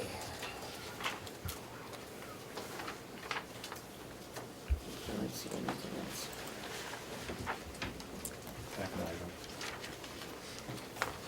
Representative Conkey? Thank you, Madam Chairman. I would like to discuss 008, Commissioner's budget, under office salary, 2 staff, and half payroll coordinator. The only issue I have here is the extra funds for the payroll coordinator. I have been a party of the nursing home subcommittee for a number of years. And the discussion continually comes back to, have we truly considered, have we received quotes for an outside agency that would take over payroll and relieve both the nursing home and our new financial director from that burden? We have heard testimony from other individuals that using the Chronos system, which we have in place, that outside payroll agencies can use that system, verified by the administrators of those departments. And one of the great advantages of the outside payroll agency, as it's been relayed to me, is that it not only figures out what a person's pay is, it can, to the finite amount, figure out what their sick, overtime, retirement, and everything else is calculated, removing a tremendous burden from this department that has so many other things to do. Now, it's my understanding that the finance director has looked into it, has decided against it. But we have asked for the documentation and the agencies that was brought to. With all the money that the county was asked to pick up last year, the taxpayers, and the amount of money that I think we paid in earnest for an administrator and we paid for a finance officer, I do not feel comfortable adding that extra person at this point in time. Now, I know there was a hiccup in that payroll was not issued in a timely manner towards the end of the year. I know that there was an issue with nursing home with holiday pay. I would hope that that's the exception. I would hope that that's the only time it's happened. I would hope that that would never happen again. And I would hope that the 80+% of the people that get direct deposit, who were directly affected by not having money in their accounts for 3 days, did not incur any overdraft expenses from that. And I would like to know that at the end of this. So I believe for the long-term efficiency of this county, we should take the burden of payroll off. We've already invested in the Chrono system. If there are things that need to be done, I would rather spend that on modules or training to make that more an efficient free flow.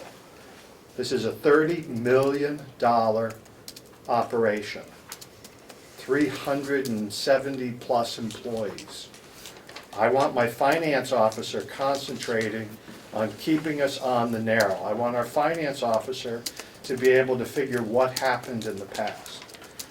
So I strongly suggest, well, I'll move to take this out of here, but I would also like them in earnest, the commissioners, to investigate and provide that back to your subcommittee for future time. They already have, They already have. yes. Well, I love this opportunity to speak. Before we go there, could I ask I if, sent you, could I ask if the employees, do you have the answer to whether the employees were reimbursed for any overdrafts, all in any overdrafts, for the payroll incident that happened? that would be something. No, they were not. They were not. Employees were paid on time. Direct deposit was not available to them, but we offer that as a service, as a convenience. We got payroll checks out on time on every payroll day. It is, thank you. If I could.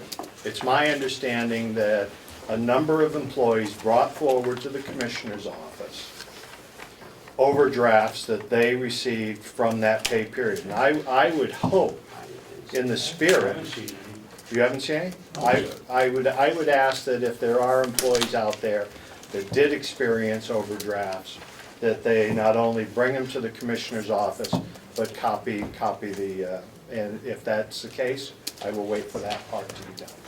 Sorry, Thank you. Commissioner Bowson? Thank you. Representative McConkey, I would ask you to find the names and bring in the proof that these people had overdrafts, please. I thank you for your question. It was a statement. Well, I thank you for your statement. That's enough. It's Just- They have said that there's no employee that had come to them with an overdraft. Okay, and that was stated by Ken, Chuck, and the 3 commissioners. So, I would say that if there was anybody out there that had overdrafts or problems, that they should in fact come to the group that is sitting up there and provide that information. And I would hope that someone would send out an email to all of the employees asking them if they have such, that they bring it to your office. Okay? So, on the payroll, the information that I got on the payroll, how much it would cost. Mr. Stewart checked with checkmate. And the figure that he got there was $20,442.50. He checked with Paycheck, and they were quoting a price of $20,000. And then Sure Payroll got a figure of $17,705.74. Madam Chair, what time frame is this, annually, monthly, what is that? Annually, right? That is an annual cost for printing your paychecks. It has nothing to do with assimilating the data and sending it to them. And then they messenger back your paychecks and you end up either stuffing them or distributing them. But the crucial point here is that with the complexity of our payroll system, we still would have to have somebody in-house to compile the data and upload it to them. So there is no savings to having your checks printed outside. So, okay, so none of these companies have interfaces with Kronos, is what you're telling me. I'm not saying you couldn't interface with Kronos, but you would have to compile it and identify it and correct it before you upload it. And when I do a payroll in a week, that's what I spend all my time doing, is making sure that the data is correct that's going in from the interface. And why don't the supervisors make sure that's appropriate?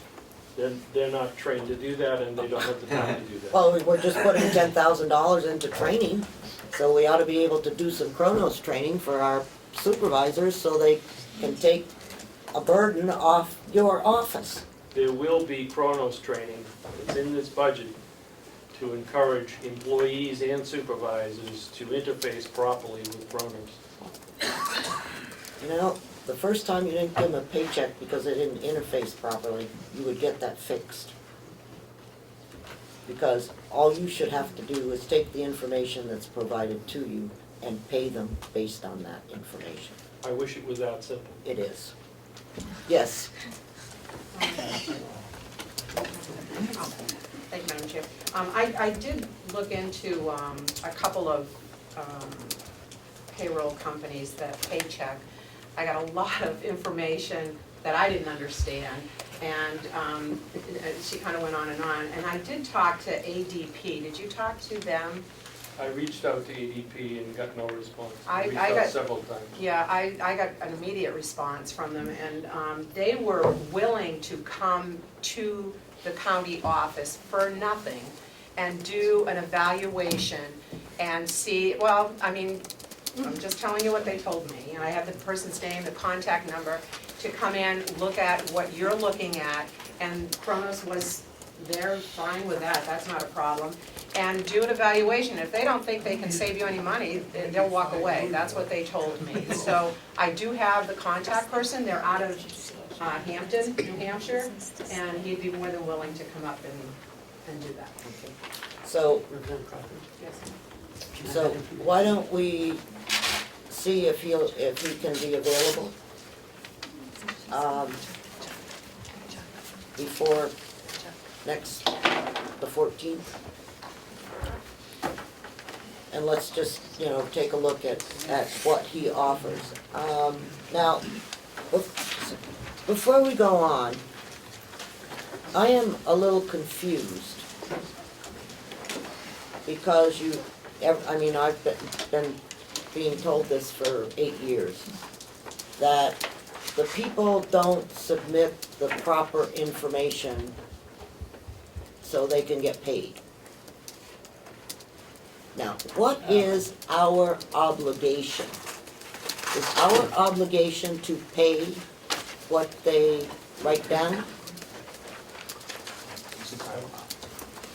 I mean, what are we obligated to pay?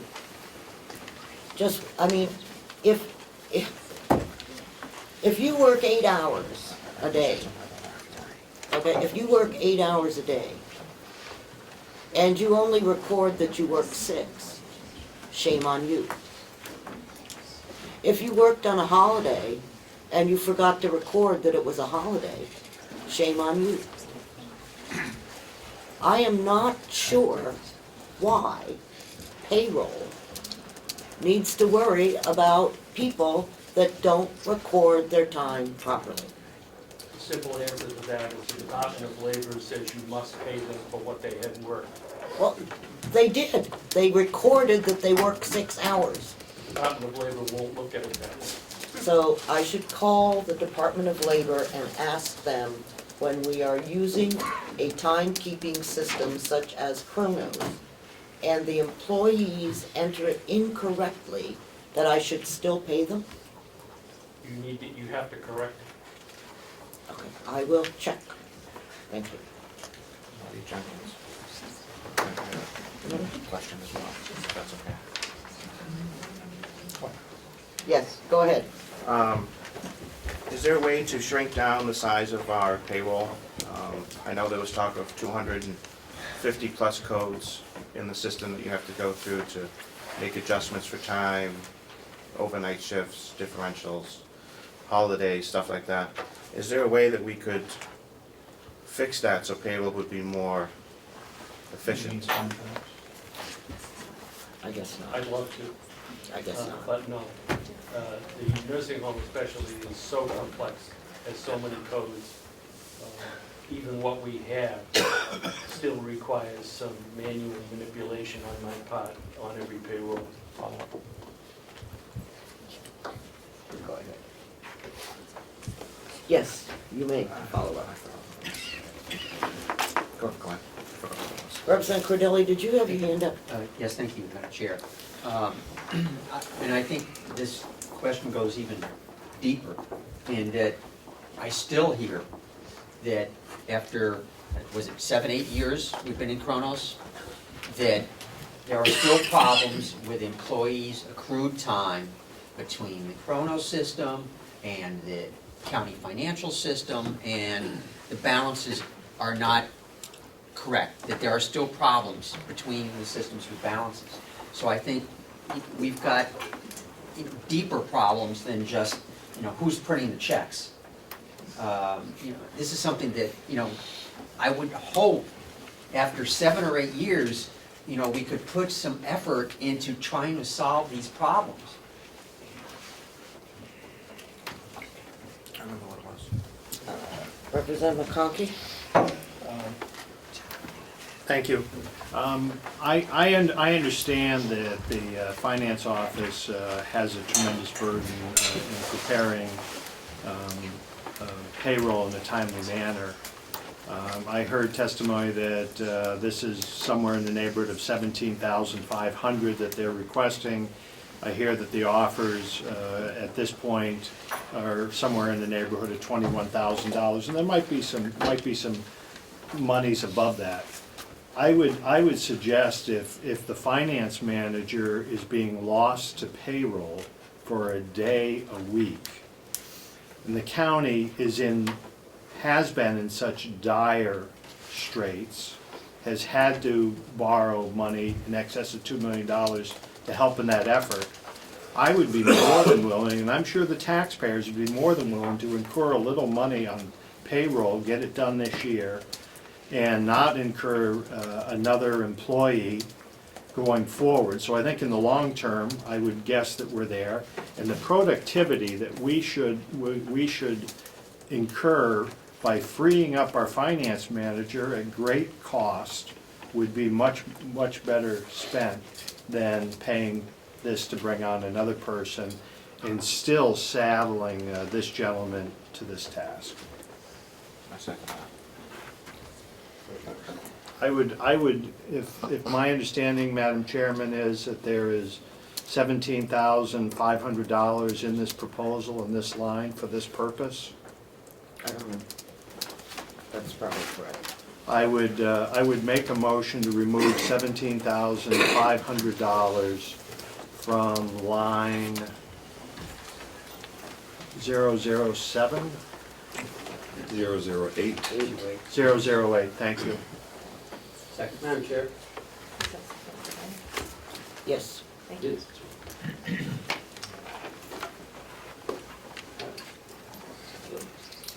referring to me or? No, I'm not referring to anyone, I'm thinking. Yeah, I'm talking to myself. Conference, my brain is not working today. So, Representative McConkey, did you have anything else to say to your motion? No.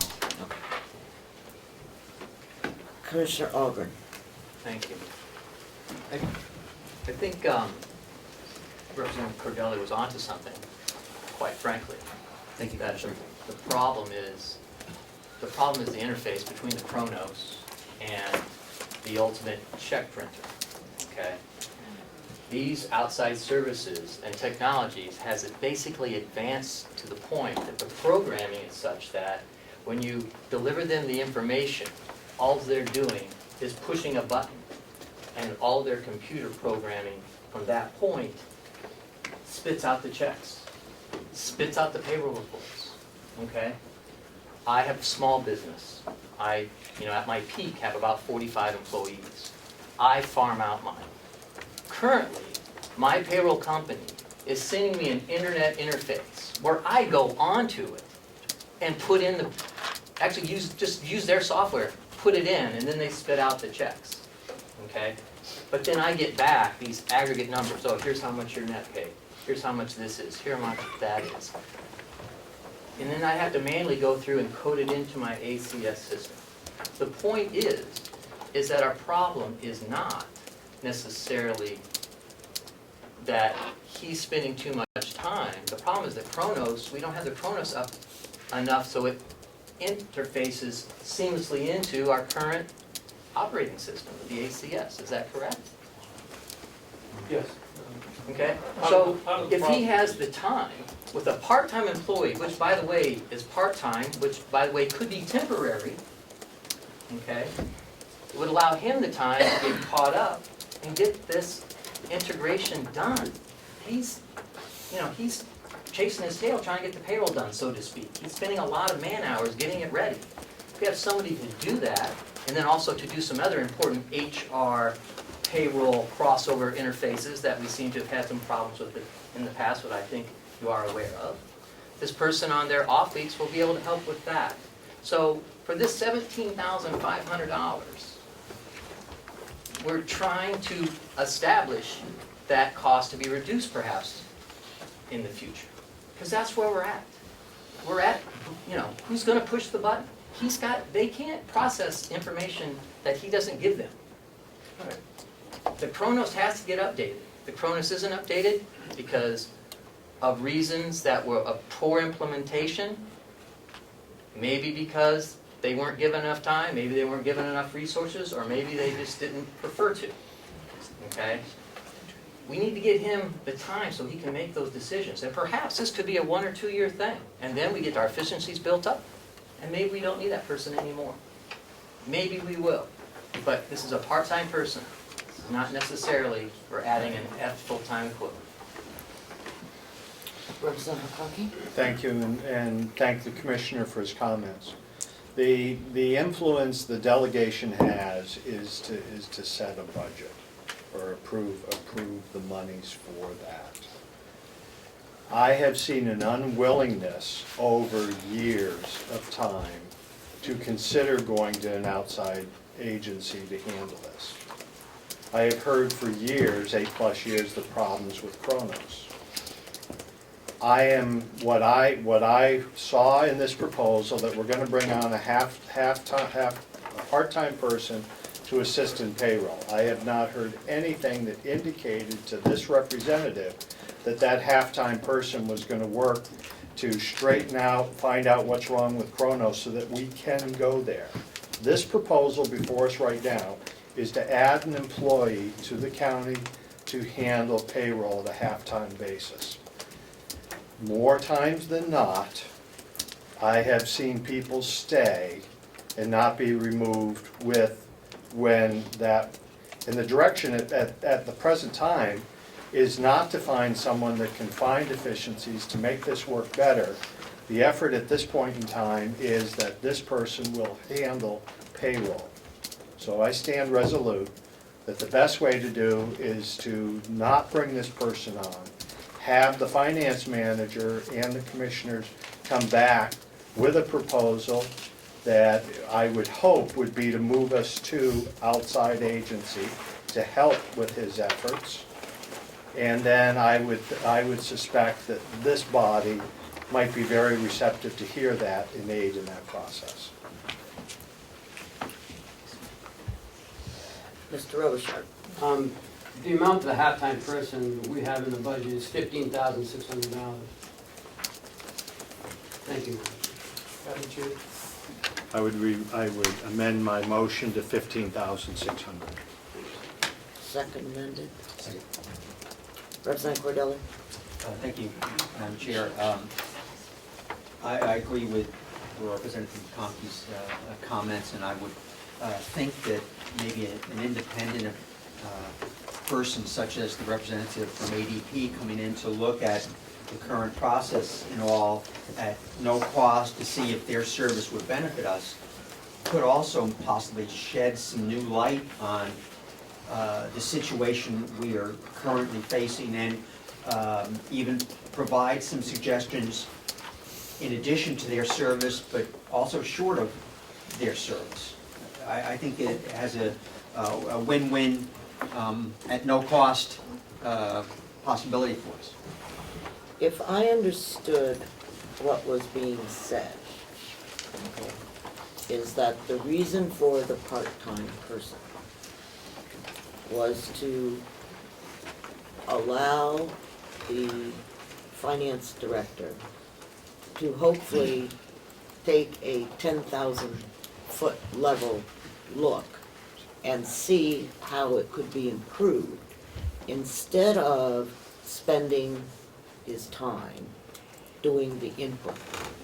That's right. Okay, now, the major concern that I have, and have had for several years, is why the employees and the supervisors don't know how to get their stuff together. And to me, I worked in a place where we had to log every minute, not quite every minute, but every job that we were doing, okay? And I had a list of 500 jobs that people had to log against so that I could do, the analysis of where I was spending my time and why, and was that the most productive thing to do. So, all these people have to do, I think, is say, I arrived, I left. Period. I don't know, maybe you have to, nobody is penalized for lunch. Everybody gets a lunch hour, so you come and you go. And then all you have to do is figure out if you're working on a holiday, if you're working on a midnight shift, or you're working all the time. I don't know what else there is. But shift differential, that's what it falls in. If you are, you work 4 to midnight, you get one thing. If you work midnight, and every day that you work, you know whether you're working at 4 o'clock or you're working at midnight. Okay, and so I don't see this as this tragic thing that is messing up the payroll system and has. And I don't know what training you've provided for individual workers and for supervisors. Because I think the supervisors have to sign off that say, yes, that person worked those hours and so on. And if the supervisor doesn't know when they worked, then we have more problems than I know than we should. But anyhow, enough, I'll get off my high horse. Yeah, Representative Nelson and Representative Adelino. What is the cost to farm this out for our payroll? What would it cost a year? It says 17 to 20. I'm sorry, I Yeah. apologize. 20 to 21 plus some service fees. So one was 17. No, that was my number. No, there was 17. No, 17 that, That was one of them. yeah. Okay. Thank you. Representative Adelino, Do we have current policies on payroll procedures? I have no clue. We have it written down. It has not been implemented yet. I shared with you that big packet that we're working on as we find the time to. Yep. Follow? Yes, If we have updated policies and procedures, would some of these payroll issues go away? If you have policies and procedures and you have training, both at the employee level and at the supervisor level, then some of the problems will go away. The other area that has to be addressed is programming the Chronos system correctly so that it does what it's supposed to do. The holiday issue, for instance, was simply that the wrong code was in the system, so it refused to pay out. I think it's important to note that I've been investigating this problem for 35 years. On almost a yearly basis, I review whether payroll should be done in-house or farmed out. And the more complex your organization is, as this one is, the answer has always been, no, you need to keep it in-house. Many times I've talked with other organizations who have tried farming it out and they end up bringing it back. If you have a small, stable employee base that gets paid the same thing routinely, then yes, you can farm it out. But for someone like this organization, and because of the interface that we have with multiple other organizations, for instance, the retirement system and the Department of Services that do things like child support and other withholdings, there is a constant flow through my office of requests from those organizations for backup data. That happens on a daily basis. So that to say that I'm spending a day a week on payroll isn't true. I'm probably in a 2-week payroll cycle spending more like a week on payroll with all of the related services. So that if you farm it out, you can get some return on that. You can get your checks printed. But the actual operation of the payroll system is a half-time job. And if we fill this position, you are correct in that it will free me up to start solving problems. To start with Chronos and look into that, get it back on track, and get it to do what it's supposed to do. And then start to look at the other thing, the other issues we have in the county. Developing a capital plan and providing the kinds of improvements and self-analysis that we need to improve. okay, we need to focus on payroll, because that's what this is all about, this half-time payroll person. I just, if I may, Yes, I don't understand the payroll situation, nor do I want to. And we're not gonna solve it here today. It's March 4th. I'm sorry, with all due respect I to my know. colleagues, it's March 4th. So far, we're still on page 1. I Thank you. programmed out that at this rate, we will be here, we need 10 6-hour days to just finish, at a minimum. We haven't even got to the tough ones yet. I know. And I don't have an answer for that, other than we best be doing something. I appreciate the concern with this situation, but unfortunately, I don't believe we, at this later date, we can do it later maybe, and have a look at it, and have a subcommittee, and come up with some arrangements, and, or something, but I just don't see us getting anywhere discussing this type of, how we're gonna change the whole payroll system here at this later date, I'm sorry. And I don't disagree that it should be, but then again, I don't know, so well, yes, rest it's, on the case I right, it's the same thing as our discussion on the county. I agree. I said to Representative Butler, I can't believe that such an easy budget is taking form. Okay, there's Representative Avalini. No, I'm good. Okay, Thank you, though. Representative Butler. Thank you, Madam Chair. I understand that there is a motion before us to reduce this by $15,600. But I also understand that we have a new finance director who is defining and looking for problems and how to correct them, and believes that this part-time payroll coordinator is critical. and we'll give him the space and time he needs to do the work that we want him to do. So I will vote against this motion and encourage my colleagues to do the same. Thank you. Are there any other comments? Yes. Thank you. I just finish, and I respect my colleagues' comments and questions. County's been here a long time, and the only time that we've missed a payroll is in this period. We're paying a lot of money for a finance officer. I want that finance officer to have the tools going forward. I do not believe that adding this money, adding a person at this time is going to be a material benefit going forward. I have a person that's highly specialized in this, and I'm sure he will work in such a way that he will find a way to automate if possible in the future. If we bring on a person to do this, we're never going to get there. We've asked for years at the nursing home, for years, to be told we will not consider it. We have a finance officer at great cost and worth every penny, who now says, I don't think we should. I think unless the delegation exercises its responsibility and says no to this person, we'll never get there.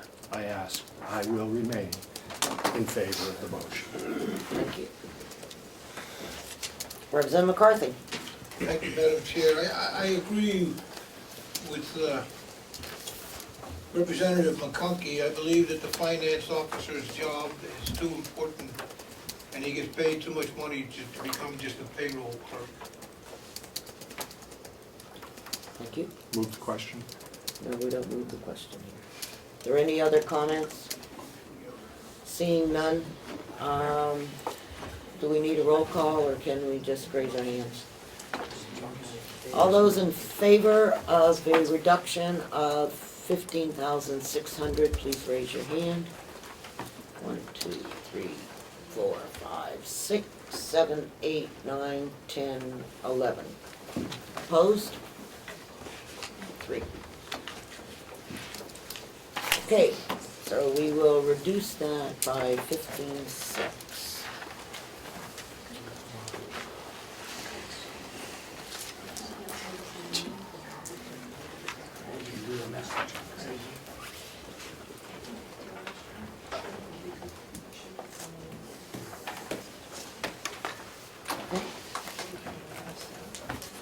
All right, I think that takes care of everything in the area except for the medical insurance. And, the dues license subscription. oh yes,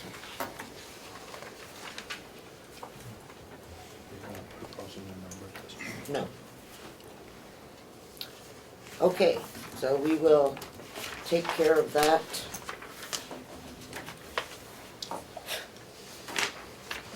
All right, moving on to the treasurer. I just wanted to let everybody know that the treasurer did submit a report. And I ask that you read it. You want a motion on the treasurer's line? I'll move 6952. Okay, I had no changes, so yes. And I'll second it. All right. So let me finish this. Okay, so just read this and we'll see what happens. Okay, so Representative Chandler has moved $6,952 for the treasurer. Do I have a second? I second it. Oh, okay. All right, all those in favor? Aye. Opposed? Thank you, that's one out of the way. Special, With that one, everybody, look at that. Here we go. So it's only 5 days at 10. I was gonna say, yeah, an update on the estimated time. We're still stuck with 6 days and 10 hours. yeah. Special fees and services. Okay. The auditor number we reduced to $25,000 from 42, and that was based on our contract with our new audit firm. Any questions? No. Comments? All right, thank you.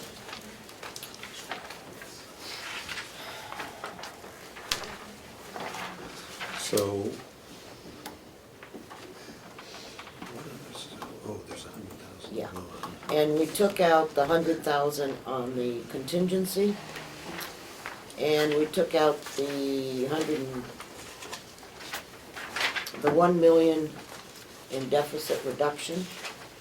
Oh wait, no, that wasn't in there. I thought we had, Special auditors is gone. yeah, and the special auditor for 60,006.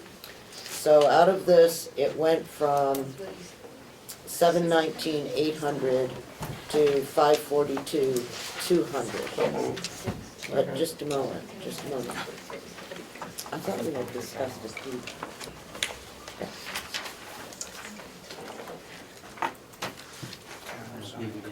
Yep. Oh, I'm sorry. What do you? Okay, the last two lines I was talking about is line 99. No. 102. And 102. 102. Okay, I'm sorry. That's okay. Thank you. I don't recall doing accrued benefits. We didn't touch it. Okay. All right, so the new figure for special fees and services is $542,200. Can I? Yes, you have a question. To whomever, the accrued benefit pay fund, is that gonna be only used for that, and there'll be no transfers or anything coming out of that? Before we set this up? Yes, It'll be a dedicated fund just to accrual benefits? it is for the deductible, to fund the deductibles. Okay. It's the medical deductible Okay. is what it is. Thank you. Representative Butler. Thank you, Madam Chair. I just want to clarify or talk about a discussion that was had on the contingency line. At this point, obviously, we will not have a contingency fund. And I don't necessarily agree with that idea. We won't have a rainy day fund. We will have an undesignated funds balance.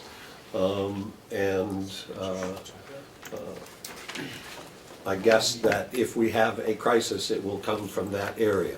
I think it's better to have a specified line, but I was not successful in that argument. Have a motion. Yes. Representative Chandler. Already made it a while ago. What? To accept the 542-2. Oh, I didn't hear you. We still have a discussion, I just have one more. Okay. We can discuss it even after the motion's been made. Go ahead. That's what. Yes. Representative Butler. I'm sorry, I just wanna make sure that I'm clear. It's the accrued benefit pay fund is for medical deductibles only, or is that for somebody retires, gets their sick pay, It's nothing like just that? no. Should it be renamed so it's clearer? Well, that's what it is. I tried to get them to rename things and they told me they couldn't, so. Could it be renamed so it's a little clearer for us? Is this something you'd like me to call it? It's really, it's, it's the medical, Medical deductible, I just wanna make sure yeah, that that we pay. because when I see accrued benefit, it's for, It's $1,000. Each single, married and family, we're paying half the deductible. no. We pay, yes, we're paying once they pay their deductible, the second half of the deductible. Okay, so, yes, Representative Tysers. Thank you, Madam Chair. I'm sorry, I need a little reminding under line 102, special auditors, we had 60,600, and that was removed. What had we intended to spend the 60,600 on? Don't look at me. My notes say that it was for a forensic audit, was that correct? No, Okay. that's what what the commissioners put in, okay? That was not any request by the delegation. Okay, so may I ask the commissioners to tell me what the 60,600 was intended for? Yes, you may.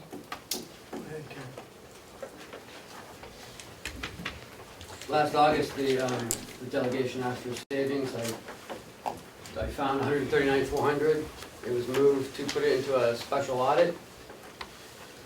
There was talk, we didn't know exactly how much a special audit would cost. There were talks of 150, 200, 500. So we wanted to make sure that, you know, we had the right amount of money. We had a lot of questions that had to be answered. We weren't sure.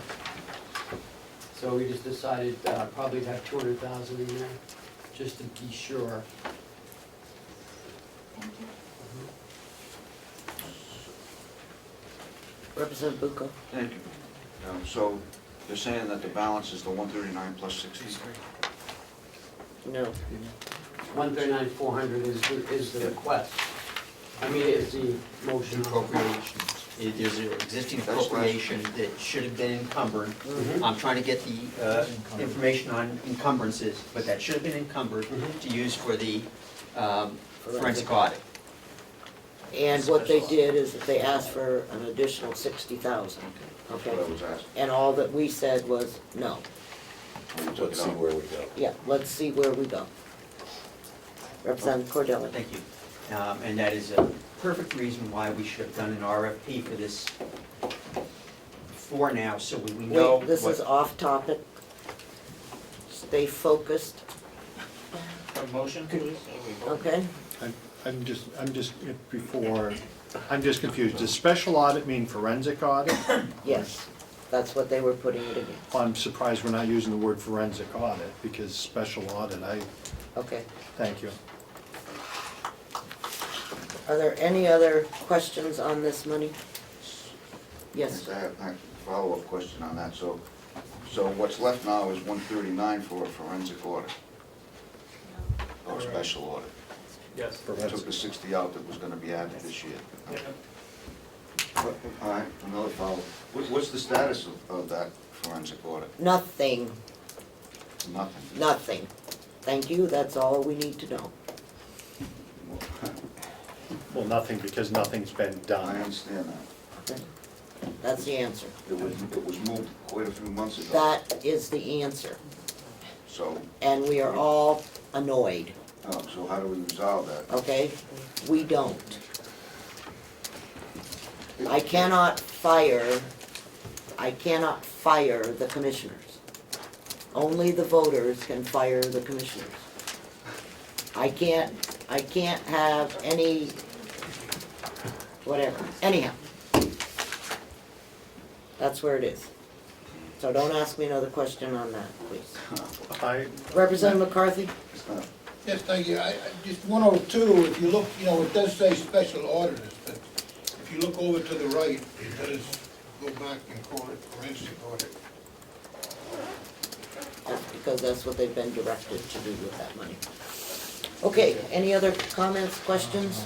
Okay, There was a motion coming from. we have the Chandler. motion, we're in the process, we're in the discussion mode, Thank you. and now I'm going to call for the vote. Thank you. Is there anyone that has a problem with not doing a roll call on this? All right, all those in favor of $542,200 for special fees and services, please raise your hand. Anyone opposed? Yeah, I'll oppose it. Okay, one. Okay. Does anyone mind if we take a 15-minute break? I gotta add on another. Thank you.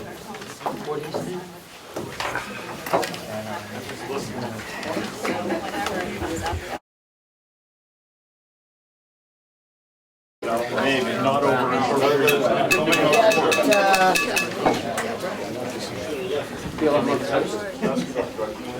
Get back together here.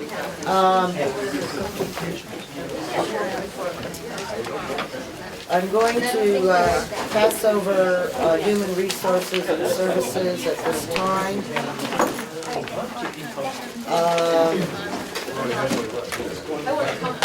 On the county administrator, which is on page 4 of your thing, we reduced the education and conferences by $1,000. Well, no, that's not right. $800. Could I have a motion? So moved. Okay, second? Okay, is there any discussion? Seeing none, could I get a motion? Yes. Okay, all those in favor of the, opposed? Okay, all in favor? All right, thank you. Aye, or? Raising hands? I was before I was with it. I don't believe the recording secretary got a problem. Oh, okay, sorry. Okay, education and conferences, 4104017 is a reduction of $800. Moved by, McConkey and Crawford, I have. okay, all right. All those in favor? Opposed? Okay, thank you. Thank you.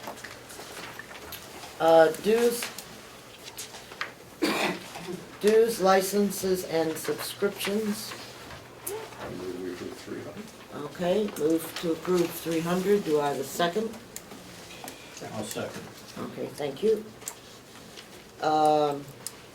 The administrator recommended this change because he didn't find value in a couple of things that he was looking at, so. All those in favor? Aye. Opposed? Thank you. Travel expenses, that's 70. Second. Okay. Any questions, comments? All those in favor? Aye. Opposed? Okay.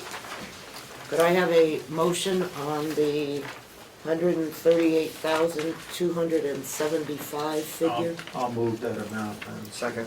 Okay, second. Any discussion?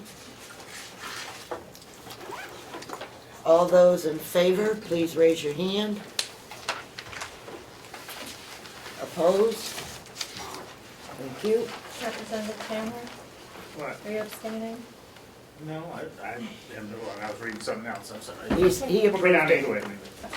Okay, thank you. Okay, we will now turn to the attorney, 6.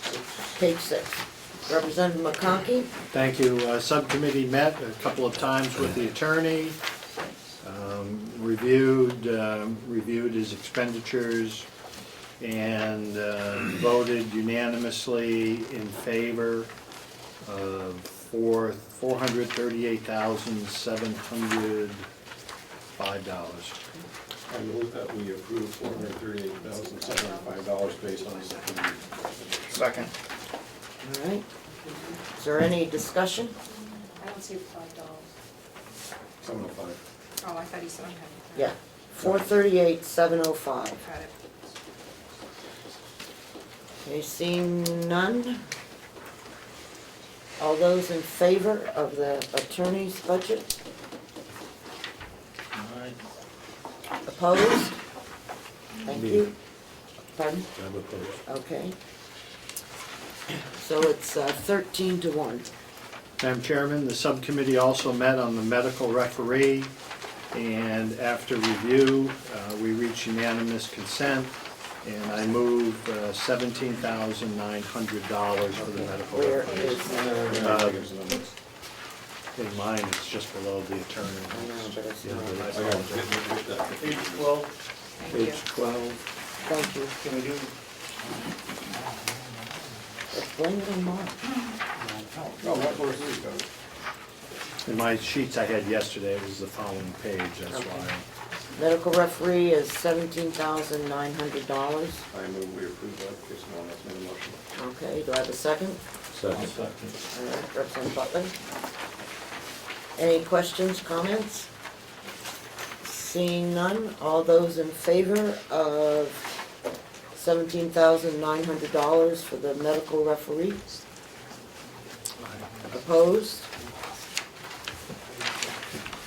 Okay, back to page 7, victim witness.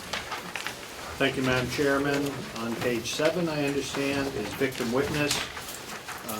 Once again, the subcommittee met and discussed this with that individual and the attorney. And we moved and seconded $89,846, and the vote was unanimous in favor. Madam Chairman, I move we approve $89,846 based upon the recommendations of the subcommittee. Second. Any discussion? All those in favor? Aye. Aye. Opposed? I want to know why the commissioner's budget didn't go like that. Registry of Deeds. Thank you, Madam Chairman. I'm not sure which page it is in your packet. Page 8. Page 8. Let me just make a comment here for our folks that are in the audience. We are probably not going to get to the farm, or the DPW, I guess I should say, Department of Public Works, today. And that will be taken up on Monday the 14th. I apologize for those of you that came to discuss that. We will have public comments when we're finished if you want to stay for that. Nursing home also? Yeah, or the nursing home. We will not be doing the nursing home today either. Registry of Deeds. Madam Chairman, the committee met with the registrar on several occasions, and I'll do revenue second. Can I do revenue first? I have it here. We're on the expense. Yeah. On the expense side? Yeah, we Okay, haven't I'll gotten to save revenue. that. On the expense, we were, the registrar brought forward reducing her phone expenditure, I believe, on line 68. Reducing it by $800. So you have a total of 445,028, right? Yeah, but let's vote on the, yes, 445278 would be my new number. 028. Okay, could I have a motion to So moved. accept the $2,000 for telephone reduction of $800? All those in favor? Aye. Aye. Aye. Yeah, Madam Chairman, that was the only item I would vote. Nope, there's one more. One more? Darn it, Ed, I was on a roll. Okay, I don't have the other. okay. Travel Travel expense? expenses, I'm sorry. That was done by the administrator when we were discussing travel expenses. When you get to the very back of the budget, there's a $2,000 expense for travel, and it was a duplication. Move 750. Okay, Second. and that's, so that was okay. That's why we did that. All those, yes, I'm sorry. okay, all those in favor? Aye. Okay. And now, Harold. All right, now I'd like to motion that we approve 445,000, maybe. Could I have another? 445,028. Well, Glenn, yes. Second. Okay, Representative Cordelli, did you have a question? I had another cut I would like to suggest. Oh, okay. That would be from the new equipment line, a cut of $4,195, which basically is our chairs and contingency. Since we cut out contingency from the overall budget, the contingency line, I don't see the need for a contingency here.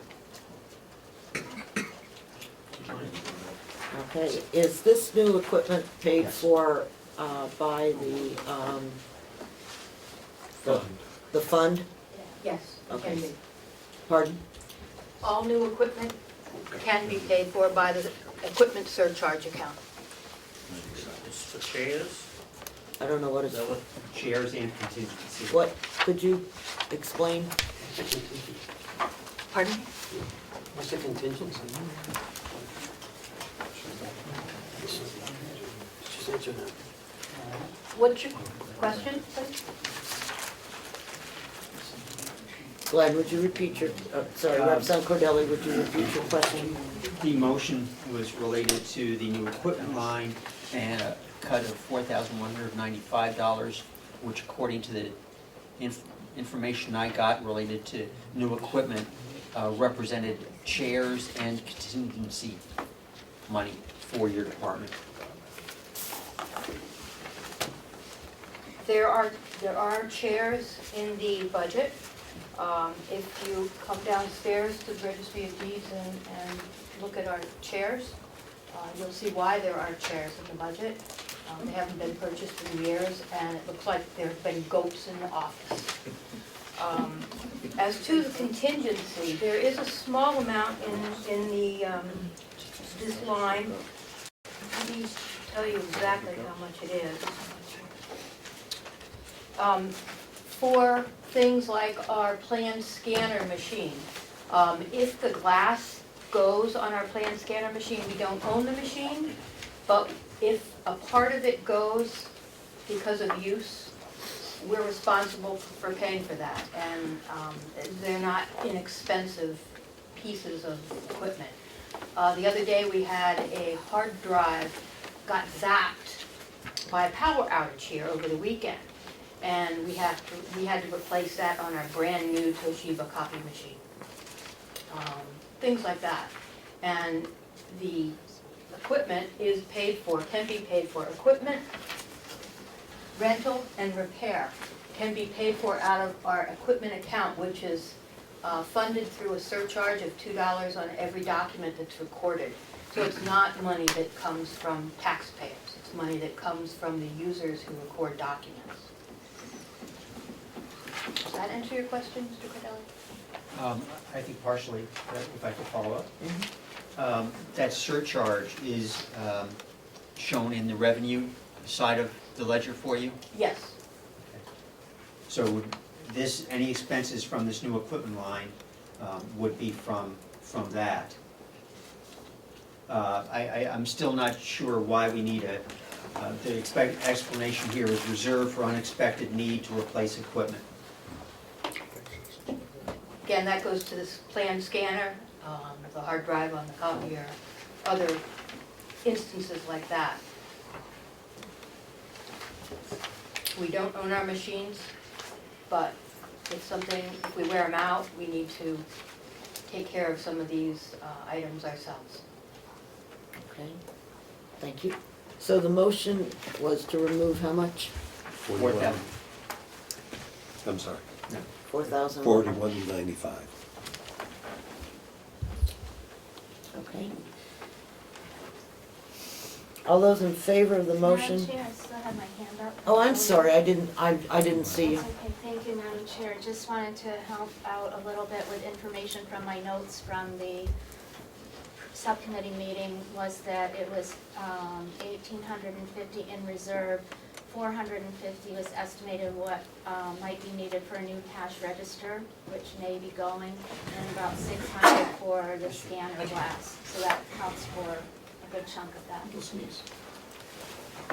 Representative McConkey? Thank you, Madam Chairman. I will not vote in support of this motion. I feel that the testimony we've had from the registrar to this point, and knowing the funding source that's there, and how well this is operated, I regretfully say that I will not support the representative. Okay, thank you. Any other comments? What's the final number? No, we're looking at $4,195 That's the cut. Out of the. out new of, equipment line. 097. 097. Does he want to remove this? Thank you. All those in favor of removing $4,195 from the new equipment account, please raise your hand. 2 opposed? Should be 12. Okay, so it's not removed. Madam Chairman, I go back to my original motion to approve the registry deed budget at 445,028. Okay, do I have a second? Second. All right. All those in favor, please raise your hand. Opposed? Okay. Madam Chairman? Yes. Excuse me. And if this has been given out, I apologize, I haven't seen it. Traditionally I ask, do we have a list of new equipment? We usually get a whole list. Yes, Representative Cordelli sent that to you on email. I can always send it. Okay, I'm sorry if we did. Yeah. Madam Chair, do we have copies of the right to know request from the head of the county and the State County Association? Oh, I can ask. I would appreciate that. Did you get that during our break? Yes, ma'am, I did. Okay, would you mind passing it out? Absolutely. Thank you. Madam Chairman, the subcommittee also met on outside agencies. Okay, let's just, No, he's got to finish his group. yeah, Okay, I'll tell you. We're looking.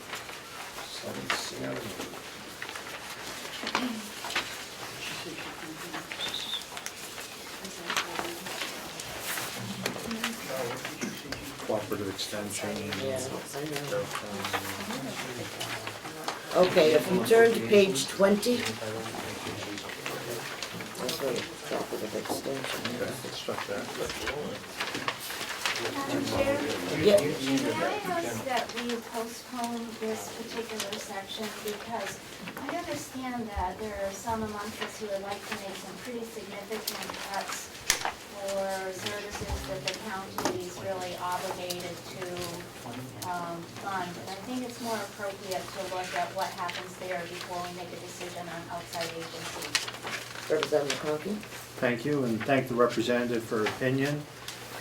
Subcommittee met, reached unanimous decision on these items, or unanimous approval of these items. I feel that these outside agencies have a long history, provide a extremely needed service, Meals on Wheels, hospice, nurses, and so forth. And there's a lot of anxiety from those agencies that someone might come forward and reduce their budgets, which would have great effect on a lot of our population that needs these services now. I respectfully request that we move and vote on the merits of each one of these now, as I'm prepared to do. Madam Chair? Yes. Thank you. If I could ask Representative Ticehurst, I didn't quite understand your request, so would you clarify, please? yes, I was just asking to change the order that the delegation considers the budget items, the departments for this meeting, so that we consider the appropriations for regional agencies after we had considered things such as the nursing home budget, Department of Public Works, where there is also a tremendous amount of angst where people feel that they're about to lose their jobs, they're about to lose services for people they love who need those services. I have total support of the regional agencies, but I think to be responsible, if indeed it is the will of this delegation to make what I consider to be drastic cuts, Can that you- we can look you- at those first before we consider these. Thank you. But can I have a question? If no one's proposing cutting these agencies, why can't we vote on those now? We can. I don't give Well, it. may I answer the question? Yes, you may. So, if the delegation has decided as a whole that there is a cap on how much they're willing to spend. We've already said that we're not willing to spend the amount that the commissioners recommended, so it goes without saying that we are going to have to cut. We are gonna have to make some serious cuts. My contention, my belief is that it's more responsible to look at the services that are vital to the health of the residents here first, before we look at supporting the outside agencies. Which doesn't mean I don't wanna support the outside agencies. It's like when you do your home budget, you look at your food, your fuel, your healthcare first, and then you look at how you can help your neighbors. Well, I suggest, since I don't know, I'm pretty sure I might know if there's any move afoot to cut something. And I don't think there's any move to cut any of these outside agencies, and I just think we should move along and approve them. And put that to bed, in my opinion. Thank you. And again, we will have a couple more meetings so that if there is an issue, we can always come back and look at it. So, cooperative extension on page 20. Madam Chairman, committee had written testimony, heard from individuals from the cooperative extension. The vote was unanimous in favor, moved and seconded, $235,079. Madam Chairman, I move, based on the subcommittee's recommendation, that we approve 235,079. Second. All those in favor of the co-op? It's not included in the cancel. Oh, you have a question? No. Oh, okay, all those in favor, please raise your hand. All right? Opposed? Okay. Madam Chairman. Turning to regional appropriations. We, page 21. Okay, go ahead. Madam Chairman, no request was made for Carroll County Transit, so we moved and seconded 0, voted unanimously in favor. Don't know if we need to move that, seeing it was a 0 item. But I'll move it. Okay, Second. all right, second. All those in favor of 0 for the Blue Loon, please raise your hand. All right? Opposed? Okay. Oops, got one. No, opposed. Oh, I do, I'm sorry, one opposed. With that being said, Madam Chairman, I move that we approve based on the subcommittee's recommendation. Wait, we've got to go on, we're doing Child Advocacy Center. I was gonna make a motion, we just do them all together. Approve 50,000, 75,000, 50,000, 42,000, for a total of 217. Second. Okay, so we're approving 50, 75, 50, 42. 217. All those in favor? Opposed? 1? Okay, so that was on the 217, was 13 to 1.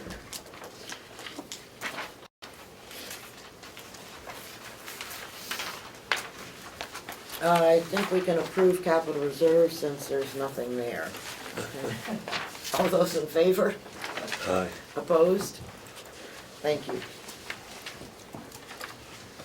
Carroll County Convention, since I'm on this page. We removed, our subcommittee removed the performance audit figure of $25,000, believing that the convention should also contribute to the cuts. And so even though we feel very strongly that that's a good idea, we will wait on that. So could I have a motion to Glenn? Second. Oh, okay. Hit Parker and Carter. Okay, thank you. All those in favor, please say aye. Aye. Opposed? 1, okay. Could I have a motion on the 15,426, Madam please? Chairman, I vote for the motion that we approve $15,426 for the county delegate, county convention. Do I have a second? Second. All right. Any further discussion? 42. All those in favor, please raise your hand. Opposed? One, Two. two. I don't know. Representative Crawford, were you opposing? Oh, no, I guess I So wasn't. that's cool. I'm a little out of rhythm. Okay. So, let us go back to the, are you done with those? Yes. Okay. Go back to the sheriff. What page? Page 9.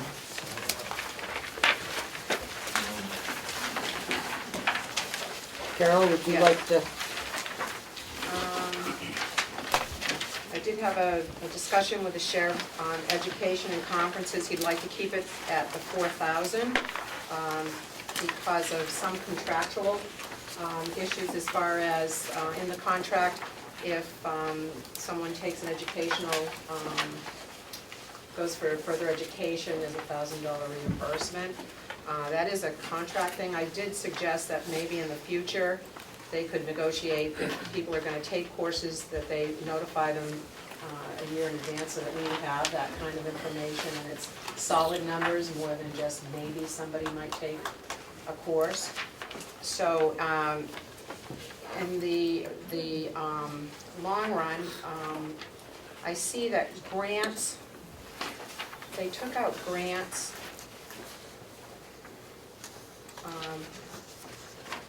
for $1. I don't remember why that went down, but I'm sure the sheriff can remind me. But I think I'm thinking more dispatch than anything. Yes, I am. I'm thinking dispatch, so I'm thinking dispatch. So the sheriff budget is $1,561,971, and I think that's where we will keep it. You have a motion? That is a motion. Second. Thank you. Is there any further discussion on the sheriff? We're letting him skate. As well he should. Oh, as well he should. Okay. Any comments, questions? Okay, seeing none. All those in favor of the sheriff's department budget of $1,561,971, please raise your hand. Opposed? Representative Cordelli is opposed.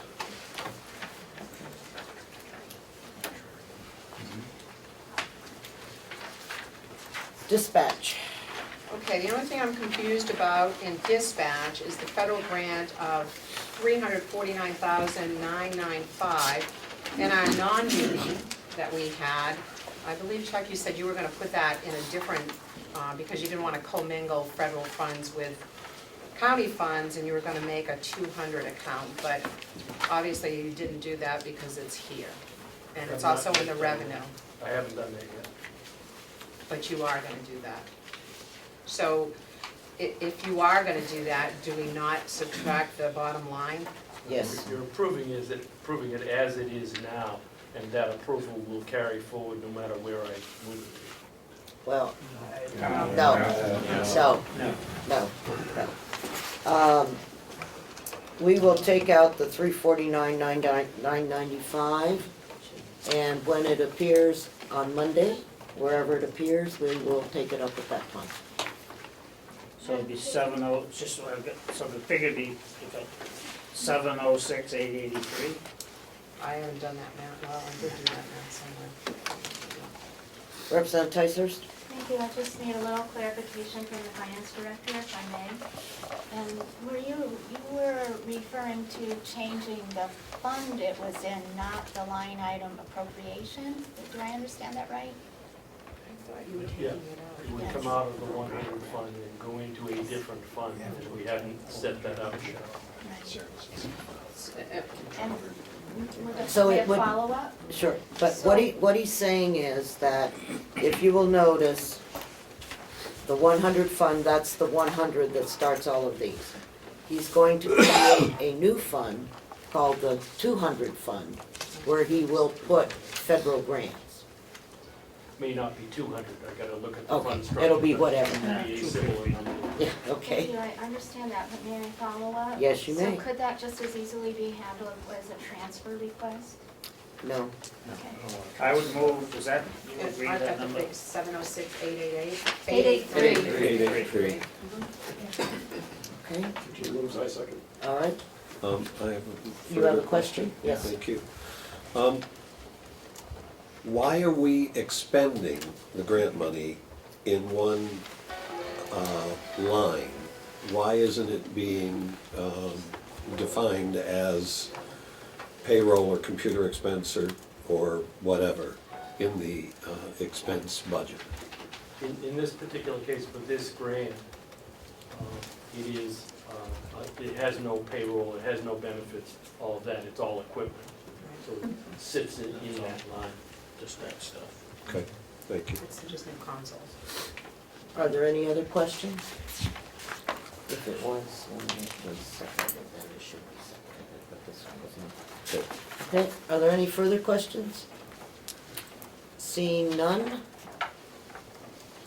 All those in favor? All right. Opposed? We're done.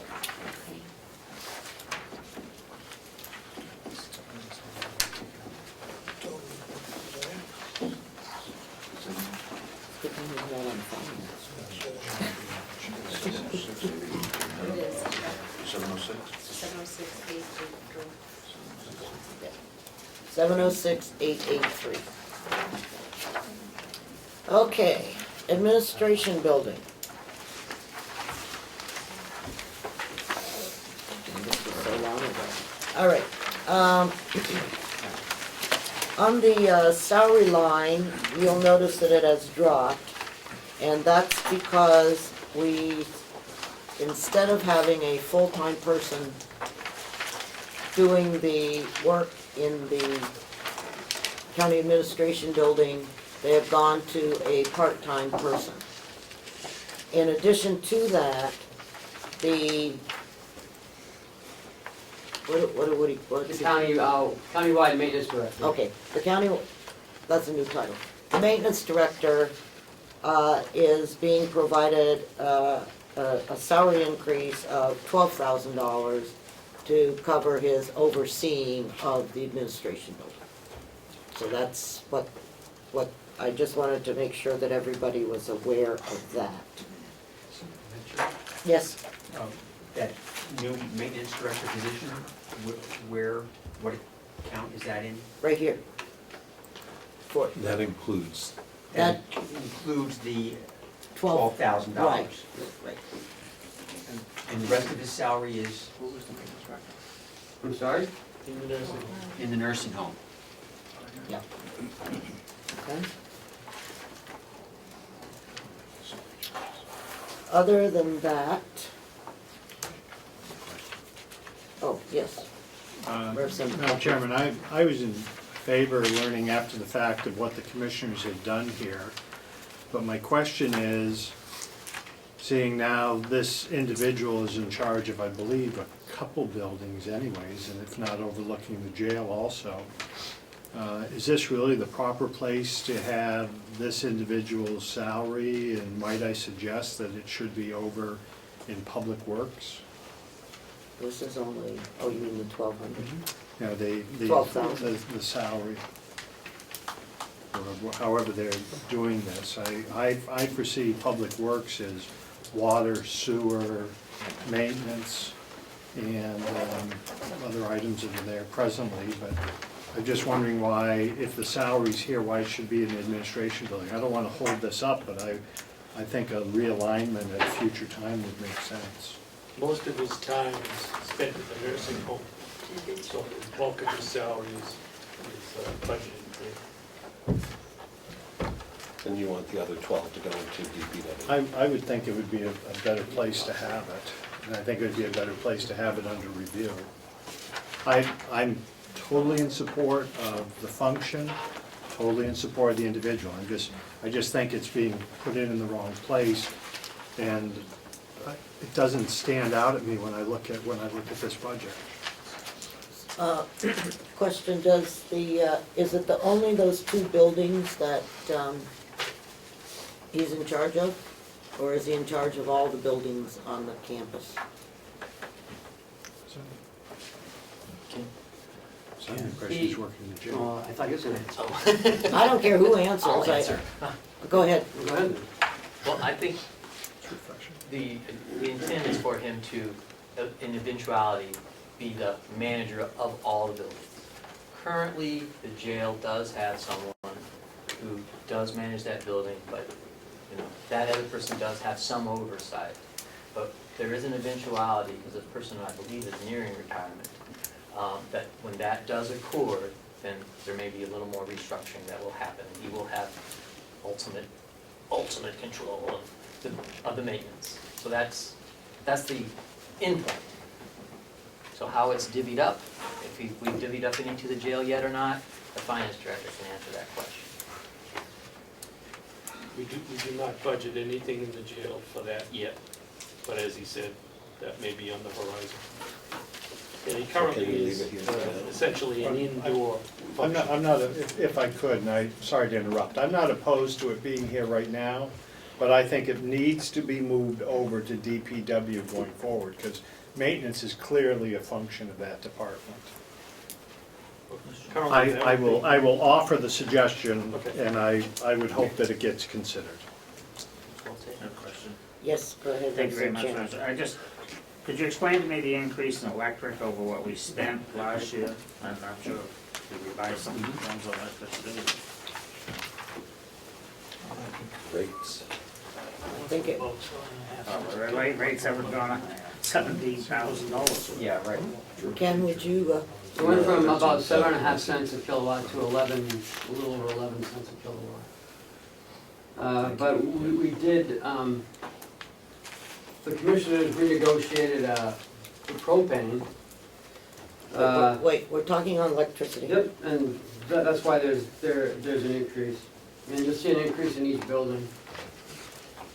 So it went, our electric guy, whatever, we've got a contract, right? Yes. With somebody that, a secondary person. Constellation. Okay.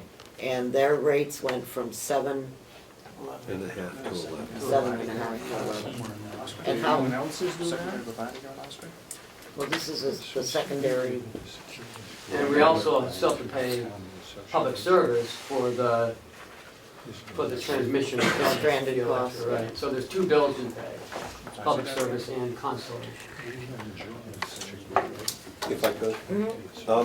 But what Representative Chandler is pointing out is that last year we spent $43,230. So it is your expectation that it's gonna go up that much? From the maintenance director's review of the bills and of the increase, this is what he's predicting it'll cost us to provide electricity to this building. Representative Lee. I'm just confused, who is Constellation? I haven't heard of them. Go ahead, Commissioner Sorensen. What happened with the New Hampshire Association of Counties? They pooled all the counties, with the exception of Grafton, they have their own electrical facility. So we can get a cheaper rate, and it went through Constellation. Doesn't seem like it's working too well. It's the first year, I guess. It's just like the medical, I think that's all deal we got into. The first year was Okay. second. Okay, one at a time. Go ahead, Representative Lee. Has anybody looked outside, going back to Eversource and contacting them about a contracted rate? I believe we are in this contract for 2 years. And we had to transfer money in to this line item this year. Good. You have a follow-up? One more? One more? I'm sorry. Yes, go ahead. Could we look at something else? Yes. I mean, we need to, But not for this year. Is not that for what I this year, heard? but I'm saying down the Looking at road. solar, I don't know. Do it. Maybe to do a comparison of what is out there to what we're paying? The hot air expanded. Okay, Representative Chandler. Thank you. You say you had to transfer money. Last year's budget was $51,000, and we only spent 43, so we're $8,000 roughly to the good last year. So we didn't transfer any money into it, we actually had some left over. No, I think we did transfer some. Maybe, could we see it then? I don't know, it's not on the sheet. The sheet does not reflect that, Yeah. so, which is what, that's why I asked the question. It may have been in a different department, had to transfer money in, so. Representative McConkey? Thank you. For Commissioner Sorensen, I understand that we were able to secure this rate by being a member of the association, county association. That's correct. But I heard two different numbers, and I just would like a clarification. What year of this contract are we in? I don't know that, I can find that out. But it We're in was the a first, and long-term I contract. thought I heard two different numbers, that this was a 2-year contract, and I also heard it was a 5-year contract. Do you know which one it is? I don't know, we can find out. All right, let us, Who signed the contract? okay, it's association of counties, it's not It- individual. Well, but my understanding is that it's a belief of 5 years. Could we find that out before we leave? Well, we're not gonna vote on this today, We'll obviously. have it for you for the 14th. Could we have that for today? Is that, a contract shouldn't be all that difficult. Yeah, but it's, I would like to. go ahead, Representative You Chairman. did suggest maybe we wouldn't vote on this today. I'm just still not sure that $60,000 figure is accurate. I mean, I'll go with whatever someone says, but it just doesn't seem to make any sense based on, I don't know. I'm willing to look at it. I guess I'm suggesting if it's research, then that's a bigger fine. The electric. Bob, would you like to make a, Bob, would you like to make a comment? No, I'm trying to help answer a question. Well, In a second. Answer their question. Yeah.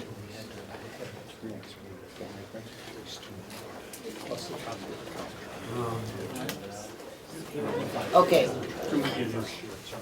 Okay, But I have another question. Okay. Well, I don't know, are we gonna just wait and do that later? Okay. let us, Ken, we will wait until the 14th to take this on. However, what we would like to have is how long the contract runs for. If we drop out of the, we did, right, we voted not to, no. Wait, did we vote to get out of it? Okay. Madam Chairman, what I was looking for is if we could Wait, get just a a minute. copy. If we drop out of the New Hampshire County Association, does that automatically drop us out of this contract? That's number 2. And number 3, do we have need to be, if you provided a copy of the contract? Okay, so those 3 things. And I also think that somebody, it would be good if we could get some sort of reasoning as to why, at least for this building, that the costs are going up $17,000 from what is charged, what was charged in 15. And I know that we would appreciate this information prior to the 14th. So, To the 10th. so that we can, prior to, so we have a chance to digest it. Sure. And look at it. And I assume that if the cost is going up for this account, that I should see the same sort of drastic increases in electricity in the other accounts. And so that's why we need to just look at the whole electric picture. And I know that we had a drop in propane here, and so I assume any place else that has propane, we also have a drop. Okay? Did you have something? No, I was, so we could have an intelligent amount of time to disseminate that. I was hoping if we're meeting on the 14th that we could have that documentation as a goal for the 10th. Okay. Now, that's Wednesday or Thursday? Today's the 6th. Today's the 6th, no, today's not the 6th. Today's the 4th. Today's the Today's the 4th. Monday again. It's pretty short. So the, Subcommittee's meeting on the 10th? huh? No, Really, you said? no, No, I was asking, if I could, I was asking for the 6th the is on chairman to Monday. do their best to provide that information to us by the 10th, so we had time to look at the contract, have a stronger feeling as opposed to getting it the day of the meeting. I don't know. Yep, that's more than reasonable. Okay, thank you. Representative Cordelli. Thank you, Madam Chair. I would just like to point out that under the nursing home plant operations, electric expense is going down by $40,000. Okay, thank you. Representative Chandler. Yes, I'm sorry, but just another question which I can answer later. On the care grounds, an increase of 5,500, I don't know, 50. From 4730, we spend up to 10,000, so I just question if that is. Okay. So, on the trash care grounds, went from 47 to 10. So you can add that to the list of things to bring back to us by the 10th.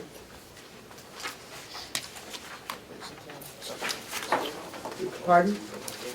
Are there any other questions? Yes. Yes. He was asking who the subcommittee for this department was. Oh, gosh, it's me. Lino. I think it was just an inquiry, madam. My apologies, madam. That's quite all right. You don't have to apologize. We kind of grilled them on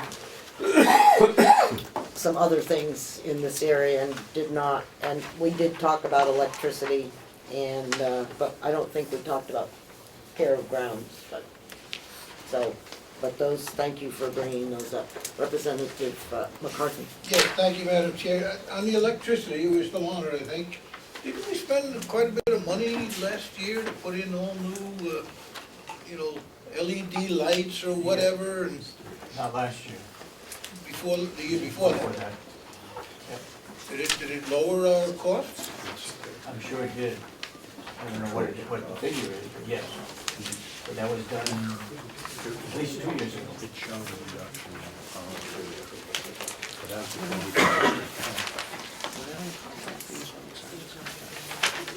Pardon?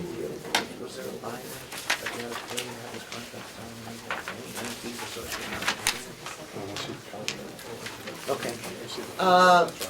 Okay, so we will delay the administrative building until we get some information on electricity and care of grounds. Human Services Department, our favorite BEAS, has gone up. This is a figure that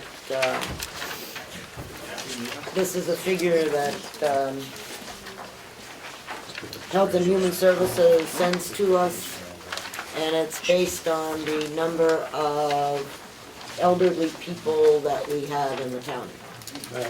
So we need to encourage younger people to come to the county.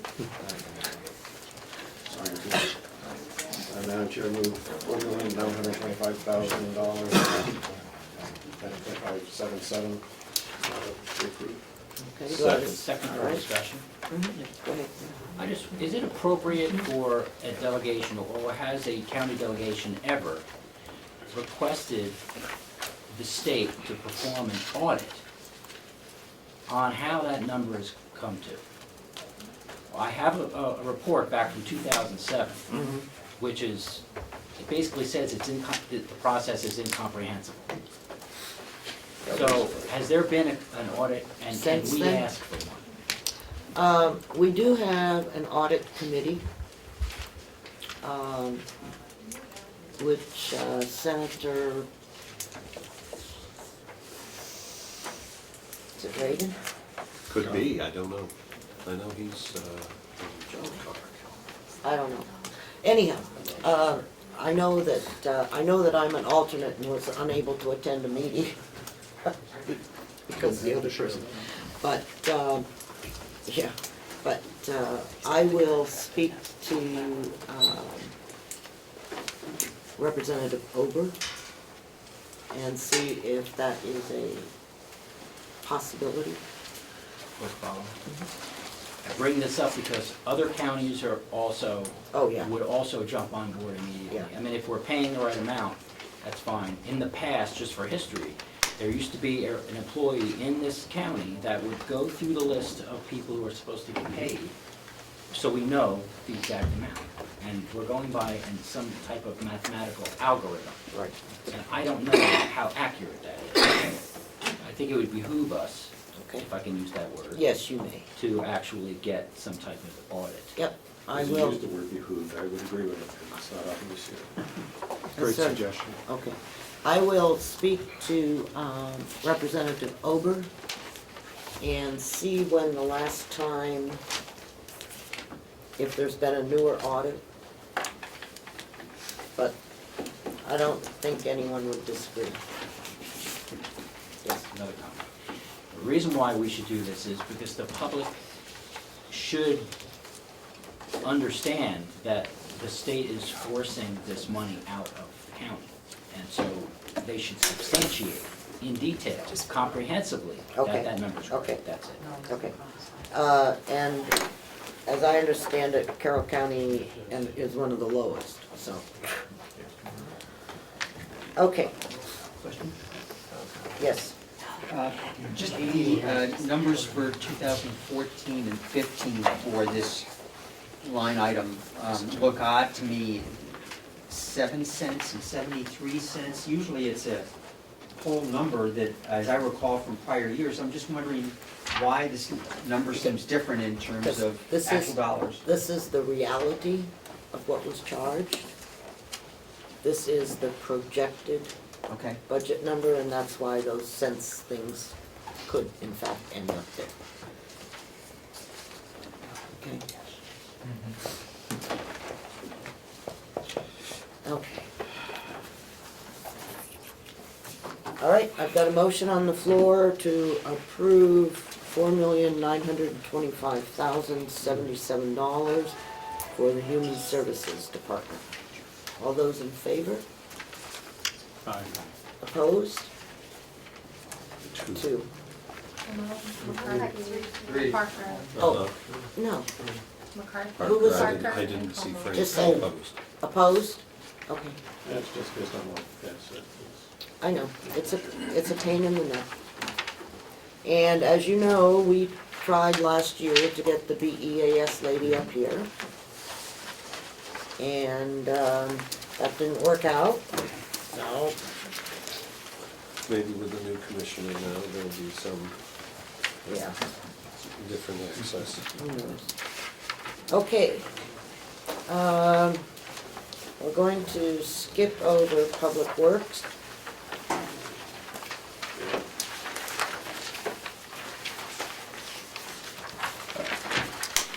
And go to the jail. Thank you, Madam Chair. I distributed earlier 2 documents they asked the superintendent to put together. I'd like to talk to the longer one first, the one that's stapled together. And that deals with lines 11 and lines 27. And let me talk to line 11 first. And what the superintendent is proposing is to create a new position, which is a mental health and drug counselor in the jail.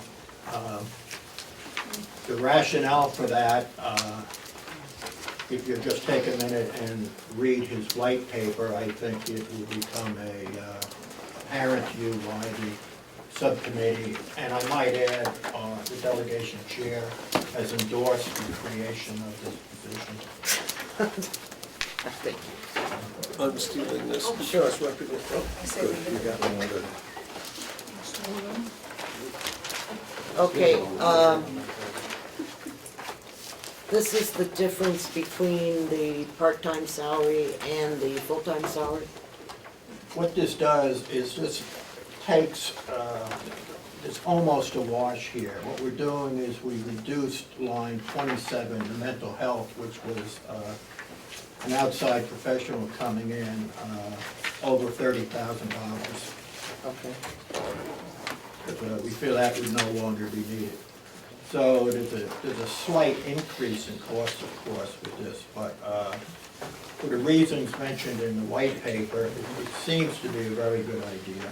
And I think much needed in the gym. So the 48,000 that is in there is, That's a new, yeah, but for how many months? well, once we approve the budget, then he's gotta go and hire, so I'm not quite sure. So there might be, we're now into March. Let's assume we approve this budget April 1st. What do you think? It's my understanding the 48,000 for that position would be an annual salary. Okay.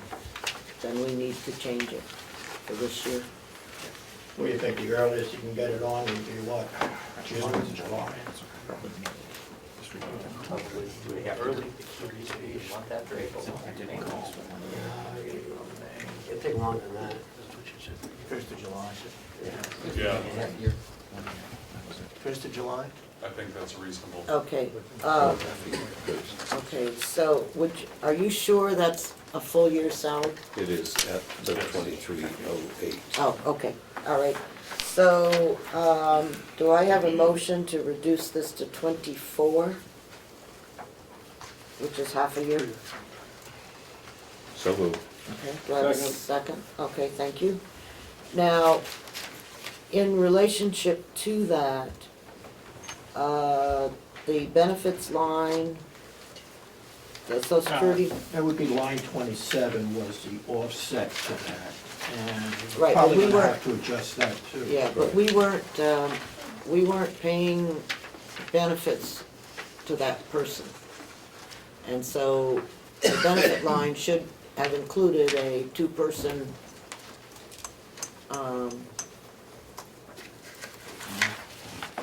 medical health plan and dental plan, and social security, and Medicaid, and all those things that, or whatever, Medicare tax. So, so I guess that what I'm saying is that we need to have the finance person come back with those different numbers. And where was the part-time person? It wasn't, well, it Or whatever they're called. wasn't an employee, it was Right. an outside, it was a contract. Right. Outside professional comes in, that's line 27, mental health. Okay, And that was reduced to 5,000, at least. So I assume then we're going to incur that expense until July. July, so. So we need a new figure for that as well, to make sure that we're covered for the part-time person. Okay? All right. So that number certainly will go up a little bit. Yeah, understand. Are there any other areas that we need to be interested in? Yeah, on the other document I gave you. No. I don't know if there's any more questions on that for the job creation or not. I don't think so. So on the other sheet of paper, which I'm not sure I can find. This one is kind of a summary of the changes we made, and there's a couple of lines we can have a discussion on, because they came in after our last meeting. Maybe I took it on your mind. You probably did. There comes one for you. No, that's, I don't want that one. Wrong one. These changes were already reflected, like line 005 overtime, we reduced that $12,000 to $30,000. Okay, so that's line 005, Yeah, okay? okay. So we need a vote on that, please? And a motion? It's already reflected here. I No, don't- it's not, it's. It's not reflected? No. What's reflected, it's reflected here, but it's the commissioners' Okay. What we have to approve is the All right, subcommittee. I'll move a reduction of $12,000 to $30,000. Second. Okay, all those in favor? Aye. Okay, thank you. Go ahead. In line 10, we didn't, the administrator reduced because we questioned the increase in Social Security. We reduced that by $5,824 down to $21,000, and I will move those amounts. Yeah, but we can't because we're changing the mix of the 48,000 down to 24, so we'll not do that. Okay? Here's one that needs some discussion because I questioned the superintendent on it and came back here, and this is line 51, meals. And of course, this is all driven by inmate population. When we had started our meetings, we had an inmate population of less than 50. It's now up to 62. Whoa. But he built this budget based on an additional 5. I haven't had an opportunity to discuss it with him, but, you know, again, if we keep catching more miscreants, then we're gonna have to feed them, but on average, you know, well, I think on average, my own gut feeling is an average of 62 would probably suffice. And if we buy that number, then that line could be reduced considerably. And of course, if I'm wrong, we're gonna have to come back and find more money or cut their rations. Yes, sir. Representative Smith, just also, I think one of the things that couldn't be factored in was food costs into the next 12-month cycle too. How the cost of food may go up. You have no control. Yes, none. But,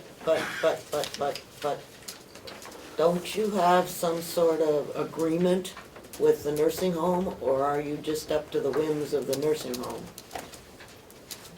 As of right now, there's a set cost per meal they send over to the jail. Okay, so there's a set cost per meal, so food cost is probably not gonna change if it's a set cost. It's only the numbers that vary. Madam Chair, I'd say if the nursing home has sees an increase in their costs from their vendors, it may have to filter down to the jail. I can't account for it. Is there? Howie's not here, is he? Oh, yeah. Yes, he is. Okay. We try to keep our increases just proportional to what our costs are. So that there are no anticipated increases in charges to the House of Correction at this time. Okay, so we'll just base it on what it was. He says he does pass it through. Yeah. Okay, yes, Representative Tissers. Thank you, Madam Chair, I need some clarification. I think I recall that we get the meals from the nursing home, but we buy other food products and we don't have control over those costs, is that right? No. All the food comes from the nursing home.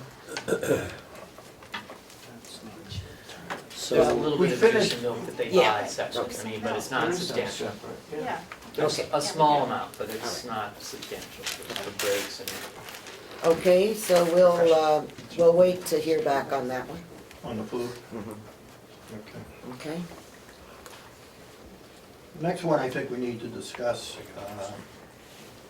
because this came in after our last meeting, and let me take you to line 82. Line 82 is equipment repairs. And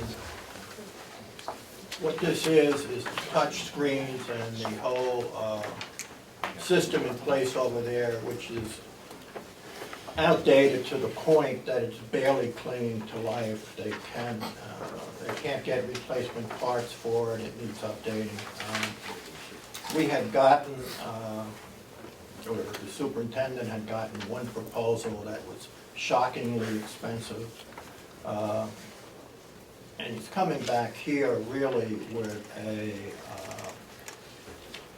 compared to the bid that came back in, this is almost bare bones in terms of meeting his requirements over there, including getting some free help, if you will, to help him install it. Is it, It's just a matter of time until this system gets to the point of it's totally inoperable.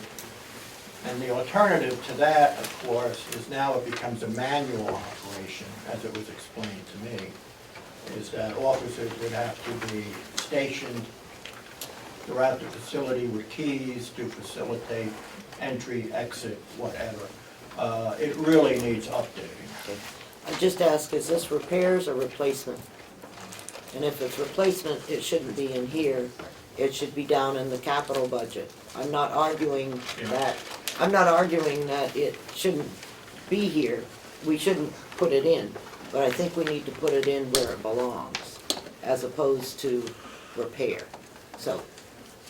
Madam Chair, I think it's best defined as an upgrade, because it's some software integrating with the existing hardware.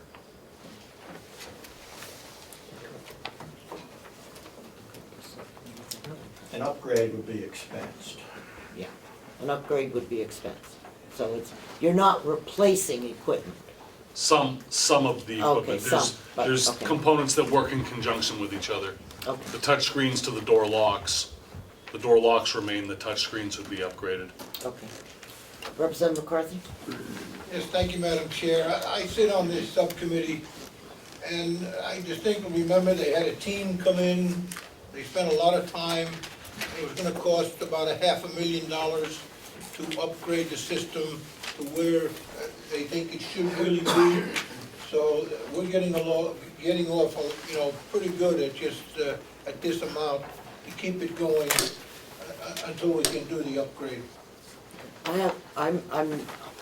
My question had nothing to do with whether I supported it, my question had to do with whether this was the right place for it. Representative Buckingham, I'll withdraw my question. okay? Representative Comeau. I just wanted to remind everyone that if this is a security-related issue, it should be a non-public, so I just ask everyone not to talk about the condition or extent of that security issue. Thank you. Okay, any other comments? All right, I would think that this is money that needs to be spent and should be spent. okay, thank you. Is there anybody that's opposed to this? Okay, thank you. Medical insurance, line 12. What he explained there was that the county administrator was comfortable reducing that line by $15,000, which would help to defray if it's just shifted into the other line, it helps defray that cost. So we have a reduction in that line, an increase in the other one. But I'm confused. What we just said is we take the $15,000 savings from line 12 and put it into line 82, which would take that $60,000 to $75,000, which is what he needs to effect the repairs to the system. I see what you're saying. Okay. But we're going to. Apples and oranges. Yeah, but we are going to get some additional information on medical costs for the jail, medical insurance costs for the jail. Because. Coming from. Right.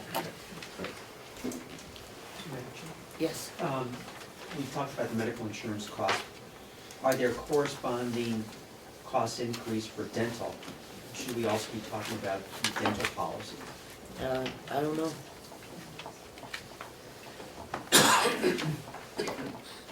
Yes. So is the dental the same situation as the, well, you said all your policies go from July to July.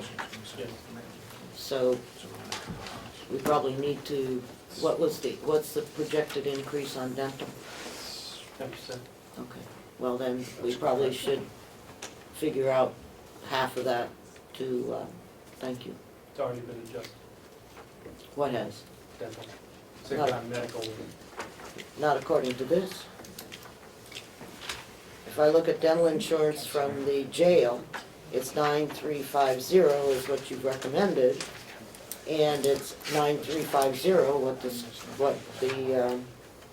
subcommittee recommended, so at least in the jail, the dental insurance wasn't adjusted. So, What I'm saying is that I've already looked at it, and I'm not ready to make a change in that just based on what I know. oh, that wasn't what you said, so. Simple question.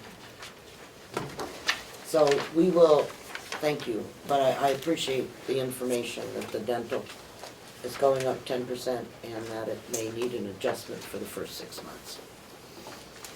Representative Evelyn, I just had a question on the medical expenses and supplies and everything that we do for the our guests here. Would any of them happen to be Medicaid eligible if they're not sentenced? yes. And we would be able to eligible, so we can be able to recoup some costs? Yes, and we Yes, do. yes, and we do.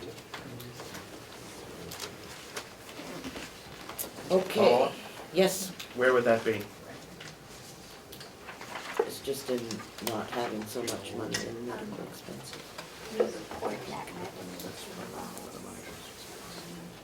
Is there an account that goes to? It comes in as unanticipated. It's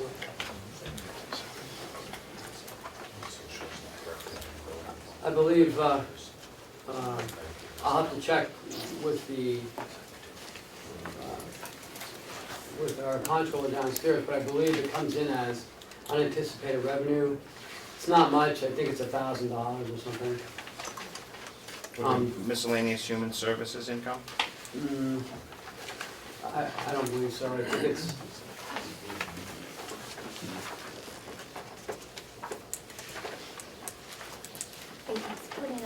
Okay, how about, if you would, As a credit. if you would, we will add that to our list of things for next week. Okay. Do you have any other surprises for us? No, that would do it. That But would just do for the record, and let me speak on behalf of the subcommittee, I think I can. That Superintendent Henry is very, very professional, just a pleasure to work with, and I'd just like to share that with the delegation. He's quite an asset to this county, and, Okay, thank you. All right, we will stop with the budget at this time. And do you have the Hales location budget for us?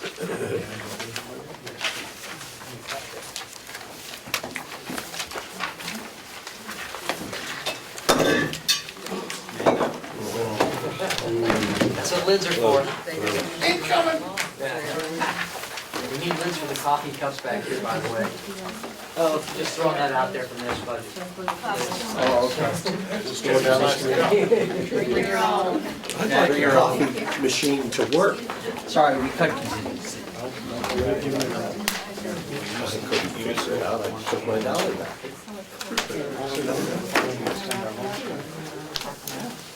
okay.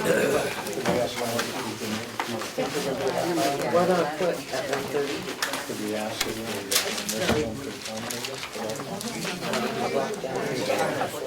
if you would go, probably not 3 o'clock.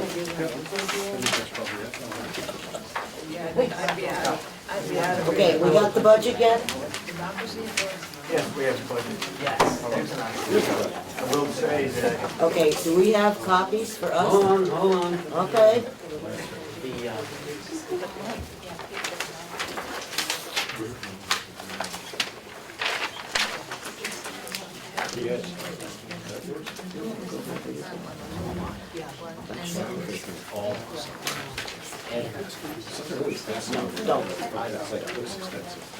That sounds good.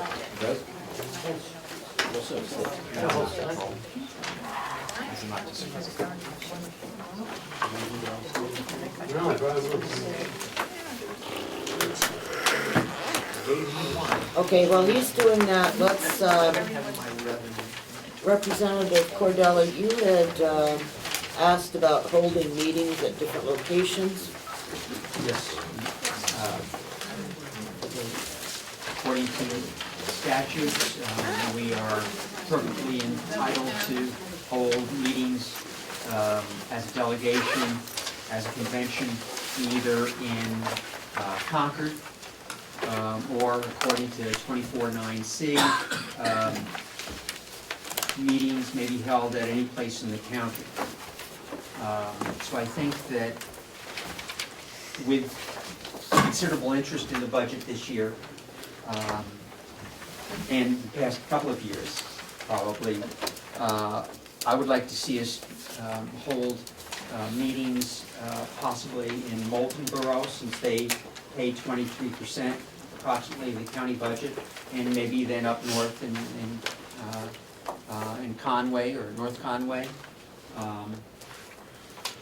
I think would enable people from those areas to get to our meetings a lot more easily, and I think would be good for them and good for us.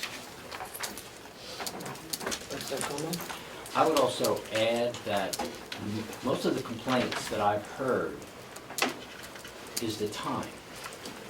Because many people have to work during the day and they cannot get here at 9 a.m. on a weekday. So their voices never get heard. Yes, they can email, yes, they can phone call, but they can never actually attend and give any type of public comment.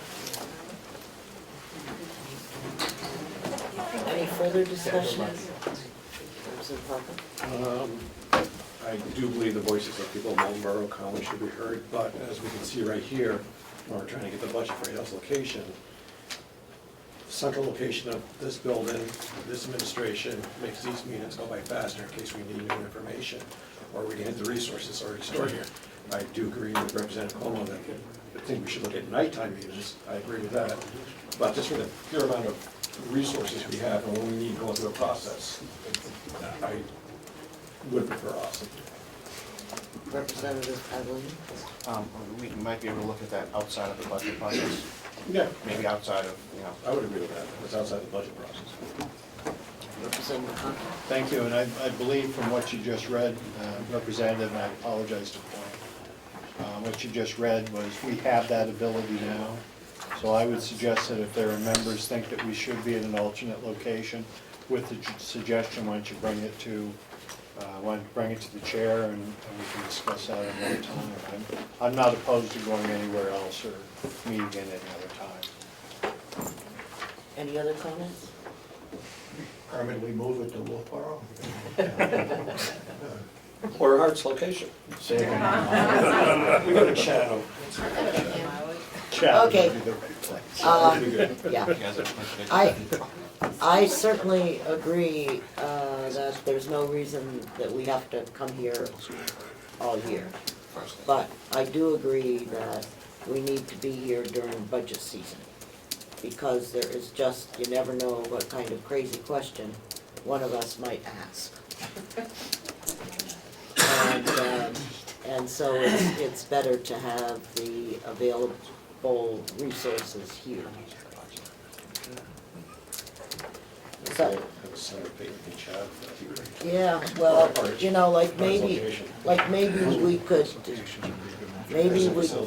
maybe we could do our May meeting when we set the commissioner's salary someplace else. You know? That'd be good. Yeah, good.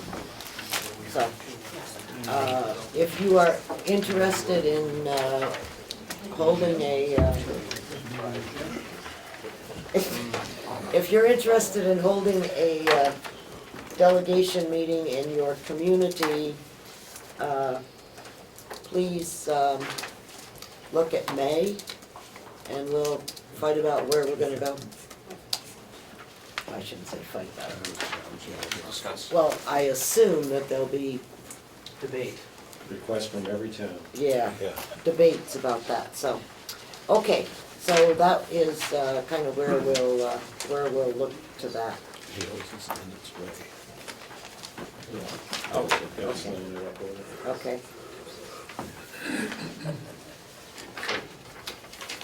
If I didn't say it, Mike's gonna pick it up. okay, are we One page? Two pages. Oh, I only took one. I have the second one here. Oh, you haven't handed out the second one yet. Right. That's an invoice also. Okay, so where's the second page?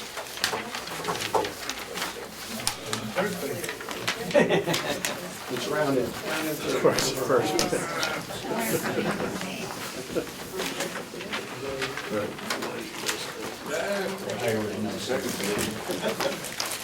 No, that's not the second page, that's an invoice. The first one has kids' names on it, if you could throw that away.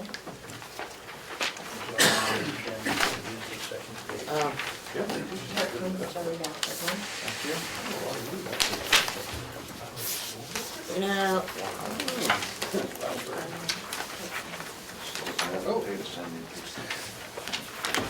oh, so the second page is just the school cost, is that correct? Okay, thank you. All right. So, Mr. Hale's location selectman, what can you tell us about the budget? We made a couple of changes. Okay, One, we, at the request of the population in Hill's location, we put out for bid for a new clerk. We had 11 people apply, we narrowed it down to 4, we hired one. And we reduced the salary to 12,000 versus 16.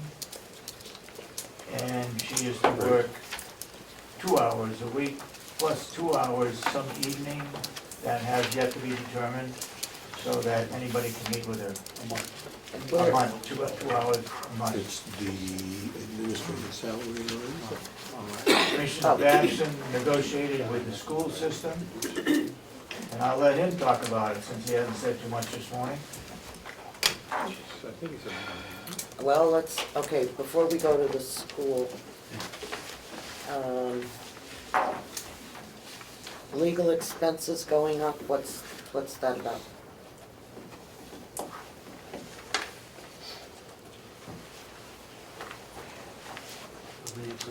Yeah, it's going up because we had to, going into the new school contracts, we had to use, the lawyer checked the contract and it gets billed at Hill's location. Thank you. Not the county. Yep, understand that.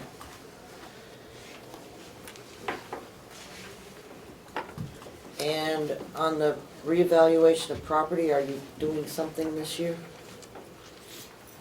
It's a continuing reevaluation. Who do you hire to do that? Needham Perkins, I think it is. Perkins? Something Perkins. Yeah, Needham Perkins, I think it is. I thought that the requirement was once every 5 years. You can break it up and, No, you can't break it up. We're doing it in Hart's location, we pay a certain amount every year and it gets, Rolled? yeah, rolled over. I thought they'd stopped that. We do it, yeah. That's probably where I'll define the state line. Okay, Same. ambulance, fire and rescue. That's on contract, Mhm. both of those. Right, Going back to the schools, okay, just a minute. education and tuition at the top of the page. And you've got the second handout. We were told there's 2 additional children in Hale's location. Those 2 will be going to Conway continuing. We negotiated with Freiburg Academy to take the All right, high just- school students. Yeah, just a minute, let's make sure that, we'll get to the education thing, okay? All right, education.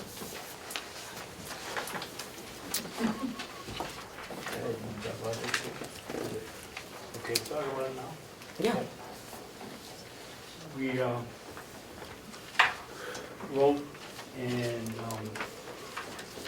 let them know that we wouldn't be sending our, the high school students to, Kennett after, or starting September 2018, we had to give them a 3-year out. The question arose about what you do with K through 8. There was a lot of resistance from the people that live there, even though there aren't any kindergartner or first or second grade students. Freiburg was willing to take K through 12. The consensus up there was they didn't want their young kids riding for an hour and a half on a school bus twice a day with high school kids. So we've been negotiating with, our current contract says that all students have to go to Kennett School District. They've got 2 new young residents of the community. One will be in school.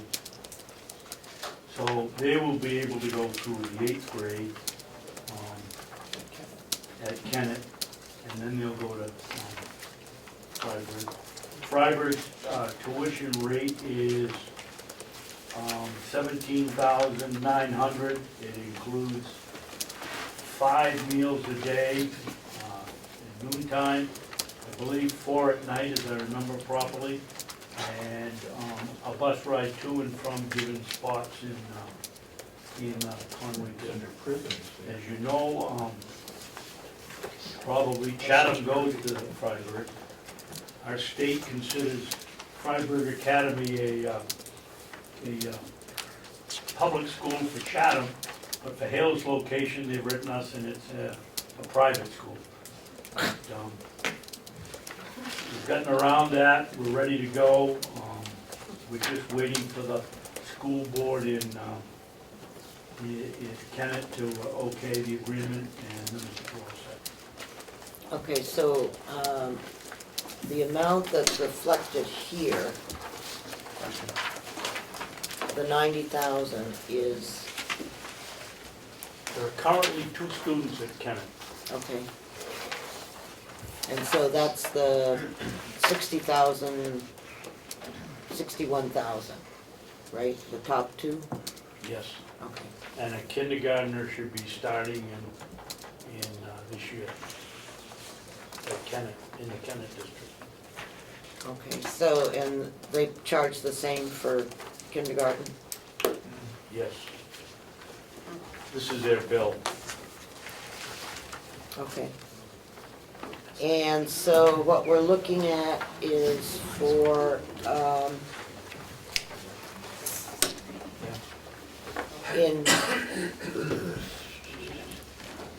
this will be the 16-17 agreement, right? And so the 17-18, so these kids will stay in Kennett? The ones that are currently there will stay, their grandfathers, and will stay until they finish. They didn't feel it was fair to pull a junior out of Kennett and send them to Freiburg. And then, when does the first person go to Freiburg? September 2018. Ah, okay, I didn't understand that. I can tell. Okay. Yes, go ahead. I just had a question on the math. 41504151 total financial administration is $24,335. Is that for all the lines that are preceding that, or is that just a segment of something else? Where are you located? Top paragraph. That should be elections, business administration, administrative salary, audit, conferences, and mileage. And adds up to a lot more than $24,000. 11, 12. That's just math. Financial administration, and then there are 1, 2, 3, 4, 5 lines under it that are total. That's what I think. Yeah. 11, Where are you saying it is? I had it up top, but it is, he's taking in all of these up here. It should be, that figure should match. I think we do. Demonstrated, so have them before, right? Don't believe me. what's the answer? Are we wrong? No, 24,335 is correct. So the 11,000 is separate, Right. but it's not under a separate number. Right. Okay, so from financial information to mileage reimbursement, how far is this person driving that they need $1,000? I think that's pretty simple at a time.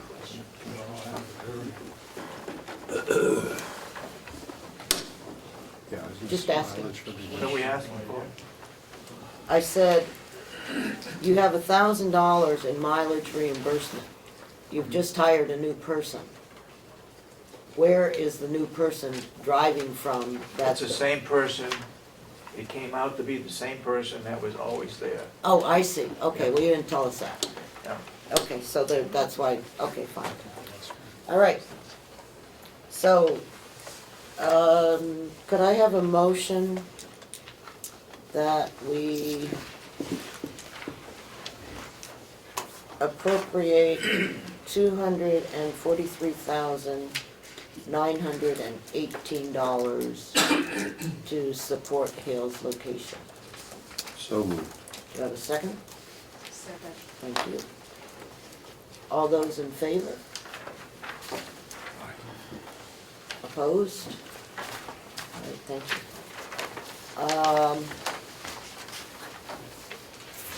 On the revenue,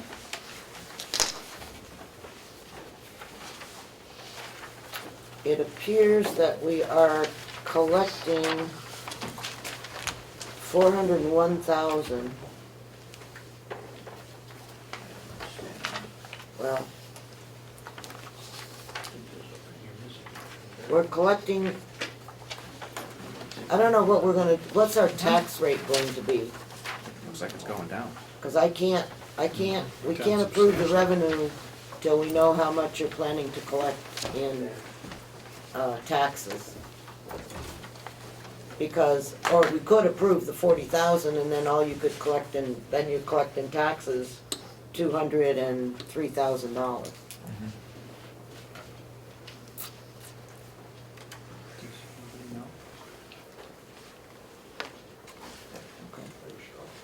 So, Was there an answer to that? I'm sorry, I didn't hear it. the answer is yes. Ken has gone downstairs to get that figure. Okay. Could I ask something else on that? Sure. Let's go to 3230, building permits. You're the selectman. Is a building permit $25 in that town? And you were optimistic in That's correct. 15 and didn't hit the mark, but it looks real strong. You're gonna get one more building this coming year? $25 for building permit. That's, it could raise a lot more revenue.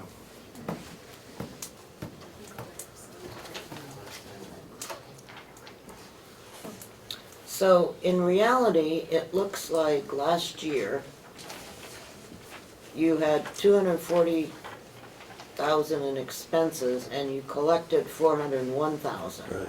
It appears to me they should have zero tax rate for next year. That's right. Pretty close to it. Pardon? I said it's pretty close to it. I think it's $1 something. Very low. So what went wrong? They've been overcollecting for years. Yeah. That's been one of the real complaints of the people up there. Yeah. They took a bunch of that money before, didn't they, when they do their roads or something too? No. Because they had so much, that never happened. Good question. Can I ask a question? Yes, Commissioner? certainly. Commissioner Babson, could I get a copy of that letter from the Department of Education related to the consideration of Freiburg as a private and public for? That goes back probably I don't, 5, 6, 7, 8 years representative. Oh, I don't think And we have it. I'm sure we can find it somewhere, but we do have it. okay, no, that's, Because as you know, I don't think that court case has been settled yet, has it? About Yeah. sending kids to the Montessori school and, I think there's another hearing next week. okay. But I agree with you that Freiburg is a little bit different.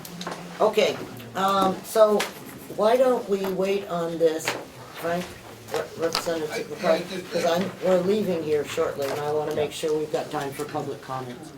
How much of the amount to be appropriated, how much of that is coming from new taxes? We don't know. That's what they're trying to That's figure what they're trying to figure out. Yes, we have. Okay. All right, I'm going to close our discussion here on Hale's location, and we'll finish that up, and the administrator will get us the amount to be collected in taxes for this year, and, For 2015? no, what's your projection? Last year was 96,000, this year's 100,665. At the proposed commissioner's budget. For Hale's location, the What do you do with the rest of it? amount to be raised by taxes is what? With the commissioner's proposed budget, it's $100,665. 00665. 665. 2015 was $96,064. Okay. But they're showing that they have 401,000 in the revenue. Okay. We'll sort that out next time. Okay, I'd like to, is there any other business? Please. Okay, thank you. Public comments. Yes, I'm sorry, please state your name. Peter Kaspersick. Peter who? Kaspersick. I'm from Wakefield, New Hampshire. Okay, A resident of Wakefield. I've got a couple of things I wanted to bring up. certainly. First of all, I've served on my own town's budget committee and several other boards for enough time, and I would just like to thank this commission delegation for reminding me how grateful I am that the voters didn't elect me the last time. While sitting here, or standing here, I've sat next to this gentleman who runs the farm program. I own my own business in town. I sell a lot of the similar products that they may produce. I have heard nothing but good about this gentleman and the program that he runs. I have no issues with that. My biggest issue is, if you're going to introduce your products into the free market where I compete, you factor in the fact that I have to pay an hourly wage, I have to pay payroll liabilities, insurance, et cetera, et cetera, et cetera. Instead of just flooding the market with underpriced products. Mr. Babson and I spoke about this about 3.5 years ago. It's not only my concern, it's a concern of others. It's a shame when my tax dollars are being used to compete against me and I can't compete against them. So I would ask that the program remain. I think it's great. But use it to take care of the people in the nursing home, the jails, within your own community. And if you are going to exploit it out onto the free market, make sure you factor in the charges that we have to pay to produce the same product. That's all I ask for that. And the other thing that I would like to say is, having sat in these multiple positions, not in the same location, but I have a great respect for what you folks have to go through. I know the public, when they're watching this on TV, they see this 3 or 4 hour, 5 hour, whatever it is, program, and they may not realize that that's not even 30% of the time that you folks have actually put into your homework. At least the ones who are doing it right, and you all seem to be doing it right. I do know, and I'm in full disclosure, my wife is a 24-year employee with this community, with the county. In full disclosure. Lately, there's been a little scuttlebutt on the social media. There's some cuts being made. Now, Madam Chairman, as I look behind your head, I see a sign that says State of New Hampshire, Carroll County, and I'm assuming that that number below, at the very bottom, is the year that this place was incorporated, the county. When it became incorporated, it became a business. You folks are all doing a fantastic job of keeping an eye on the bottom line, no doubt about it. There appears to be, and please excuse my expression, a little pissing match going on here between the commissioners, the delegates, and the administration. That is sometimes welcome, it's good checks and balances, as long as that's what it's kept to.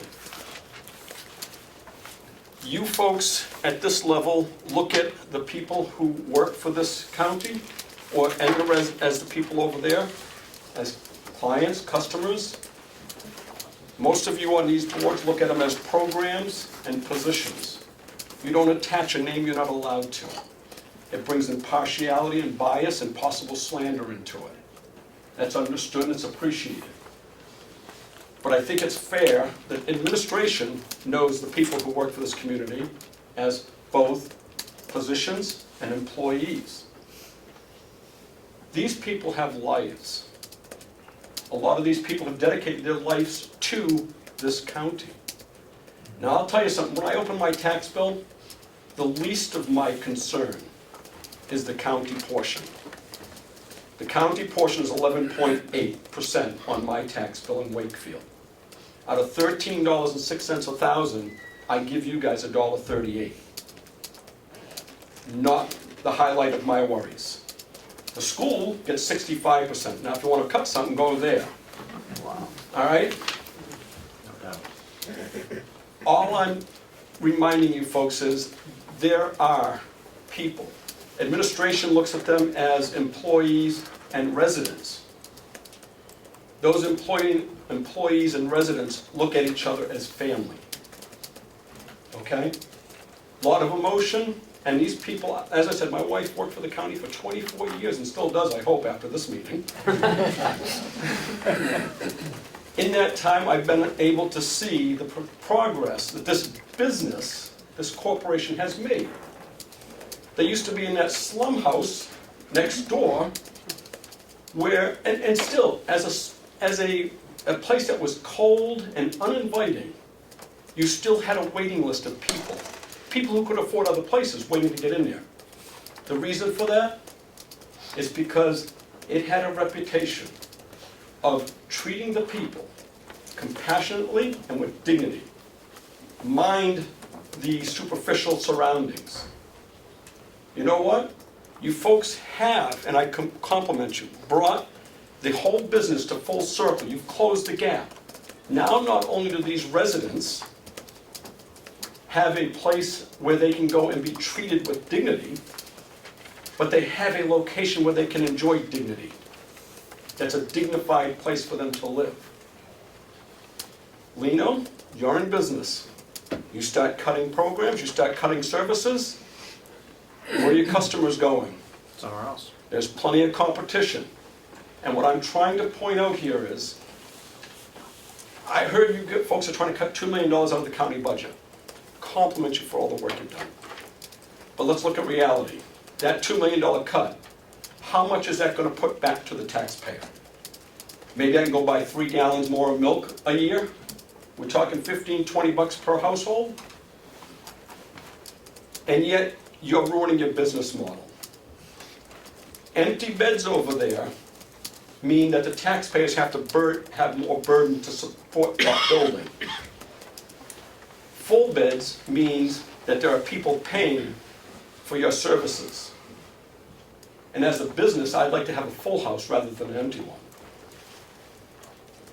There are plenty of people who are on this little cut list that's going on, I've been watching on social media, that have served this county for 10 or 15 or more years. There has not been a decision or even a discussion at this level dealing with any cuts in the nursing home personnel.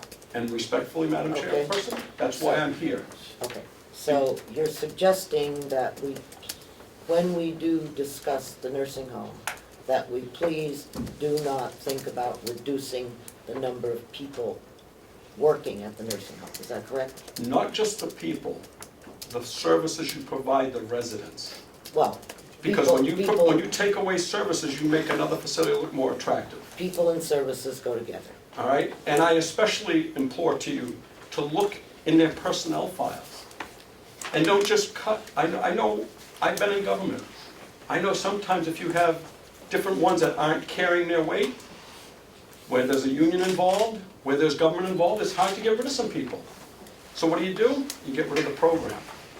Problem solved. No program, no need for that employee.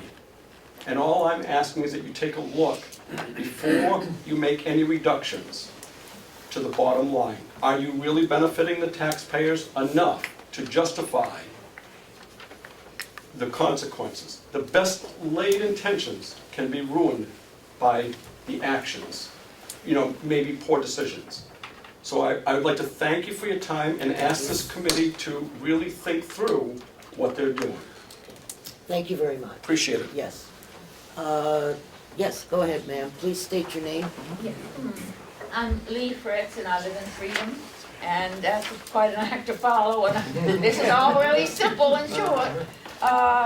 And, actually Frank Riley did a great job, and this is a very personal plea for the farm. I think Mr. McConkie may have gotten an email. I sent a couple out, but not to everybody, so this is addressed to you all. I'm writing to express my concern about the future of the county farm. At a time when there's great interest in farming and local farmers markets are flourishing, the farm serves this growing movement as a valuable educational resource. In addition, it provides an opportunity for the prisoners to have a meaningful work experience, as well as furnishing vegetables to the nursing home and the House of Corrections. When I've chatted with other Freedom residents about the farm, they are appalled that it might be so without some input from the public. The manager, Mr. DeWitt, spoke at our community club several years ago, and we were all impressed with his knowledge and vision. I have read Mr. Thompson's letter to you and find his response to Mr. Longley's letter unconvincing. We desperately need housing for young people. Freedom has already zoned land for affordable housing. I probably have some other towns, but no one has been interested in building. Senior housing, do seniors really want to be housed in isolation there, or do they want to be near shopping, churches, and libraries? The staff at the nursing home needs raises. Who can argue with that? Which is no doubt why Mr. Thompson uses it as an argument. He calls a farm a non-productive asset. Well, that's a point of view, but not one with which I would agree. Once you sell the farm, there's no going back. I urge you to take the time to study this carefully before making a decision. Thank you. Would you mind turning your letter into our recording secretary? Certainly. Thank you. I just want to note that I've already responded to your wonderful letter. Yes, ma'am?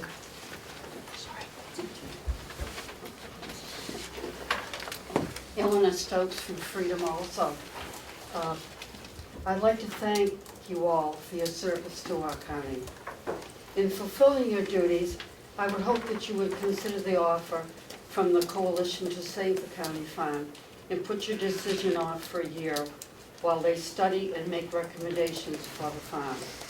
Once the farm is closed, it will not come back, and almost 900 acres of land that could be used for many useful purposes could be destroyed, and we could have just more cement to look at.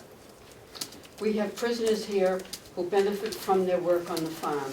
Tragically, most have substance abuse problems, and now with New Hampshire having such an epidemic of drug problems, the use of the farm has been proven to be a beneficial tool in their rehabilitation. Raising food at the farm and now the plan of a culinary school at the old nursing home would seem to be a perfect fit, also possibly benefiting the prisoners also. The cost at a bare minimum of $85 a day for the inmates, amounting to over $31,000 a year, multiplied for several prisoners, could be a saving if we don't see repeats for incarceration. I would like to see more children involved in the farm also. The education they would derive there would serve them well and surely would profit society. Many other states have used farming to rehabilitate prison inmates, among them California, Vermont, Montana, Washington, Michigan, and Oregon. Avoiding prison recidivism is mentioned in their literature. I feel if residents of Carroll County had a vote on this, they would want to keep the farm, and I urge you to give that a consideration. Thank you. If you would please turn your letter in, I appreciate it. Are there further public comments? Go ahead. I'm Susan Wiley, and I'm here also as a member of the Coalition to Save the Farm. The person who's coordinating this project was here all morning and had to leave, and I would like to just briefly, very briefly, go through his comments that he had hoped to make. He has been at the subcommittee meetings, and he recognizes that we talk an awful lot about the financial return from the farm, and it's unfortunate that there are very many other attributes that we don't talk about. And assuming that if the only concern is the bottom line and the farm is not paying for itself, let us resolve the problem and let us put together a task force of unbiased persons who are knowledgeable about farming. This task force would include farmers, the voice of the farmers from the Farm Bureau, folks like Mr. Kasperzak, who is a farmer or is competing, or we're competing with him, the farmers market movement, and other persons who are interested in participating in this small group, including the folks from the Extension Service. We talk about wanting to operate county government and all government as a business and doing this. Let us consider the citizens of Carroll County as the stockholders here in this business, and let us give the citizens of Carroll County an opportunity to express their wishes for the county farm. To the representatives of the delegation, we hope that you will listen to what's being said. We will hope that you will give others an opportunity. We will hope that you will take seriously the comments made by some of the older folks who have been here for a long time and watch the county farm go from this to this. And I guess my personal comment, and I did put an orange sheet out in front of you, but we need to also correct some of the misconceptions and some of the misinformation that's floating around. And again, a task force of 5 to 7 persons would be able to do that. I was told by the chair that we have very few people who spend much time in our correctional facility. We do have very few people who spend much time compared with at the point when we had 70 people. The average stay for a person in the House of Corrections is 45 days. We have a lot of folks who go in there for a weekend. We have a lot of folks who go in there for a couple of days. It's those extremes that make up the average. There are many people who spend time, valuable education time with our farm manager and working out agreements between the superintendent of the jail and the superintendent of the farm manager. And we have heard in the subcommittees a lot of information. Yesterday, when we sat here in subcommittee, there were very many different ideas as to how much money was spent, how much money was brought in as revenue in the wood production. There was a difference of about $20,000. When we're basing decisions on information that is faulty, we can't make the right decision. And again, I join others in applauding you for going through this process. As any business would do, if you're thinking of spinning off something, before you spin it off, you take a good look to see what would make it revenue neutral. What are the intangible benefits that we get from the farm? And there are many, and a public hearing perhaps would give you a better understanding. A tour of the farm, I was quite surprised to hear a representative talk about the fact that he didn't know how much property there was on the farm. Let's get it together, let's take advantage of the people who are willing to do some hard work in the next year once you fund the farm, fully fund the farm as the commissioners have asked, and move on. And thank you very much for your time. Thank you. Are those written comments that you can turn in? No, I can't say that they are. Okay. Okay. Is there anyone else that has public comment? have some documents from I the know. sandwich. I haven't gotten that from, Okay. yes.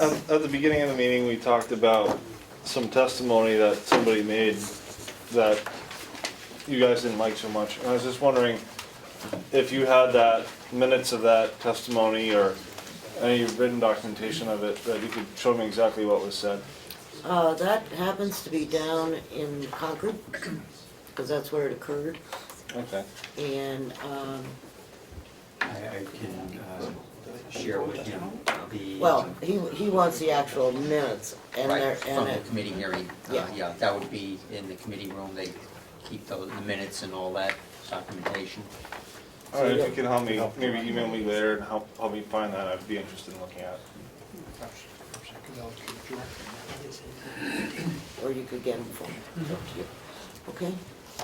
Are there any other public comments?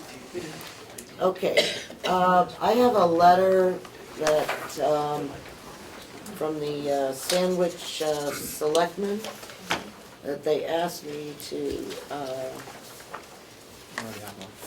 read into the record, and it says, Dear Delegate, based on our recent meeting with Commissioners Babson, Sorensen, and County Administrator Robichaud, we urge you to support and pass their proposed budget for 2016. The Commissioners, Finance Manager, and Administrator Robichaud spent months working on this proposed budget and know best how all departments within the county function. It was prudent to hire an administrator and a finance manager to oversee the many facets of the county government and to put systems in place which prevent last year's budget shortfall. Realistically, the additional $2.4 million requested as a supplemental budget is necessary to run the county. Those that are instrumental in running that government unanimously agree.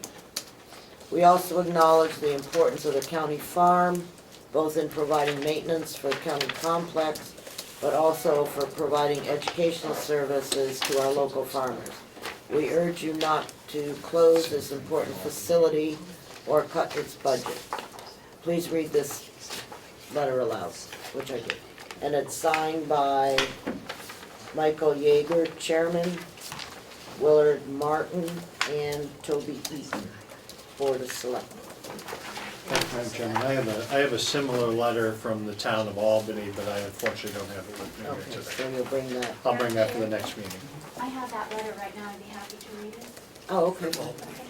So it says, Dear Sirs and Madam, at a recent Albany Selectmen's meeting, the Carroll County Commissioners, along with the County Administrator, Ken Robichaud, came in to introduce themselves, discuss county business, and to answer any questions the Selectmen may have had.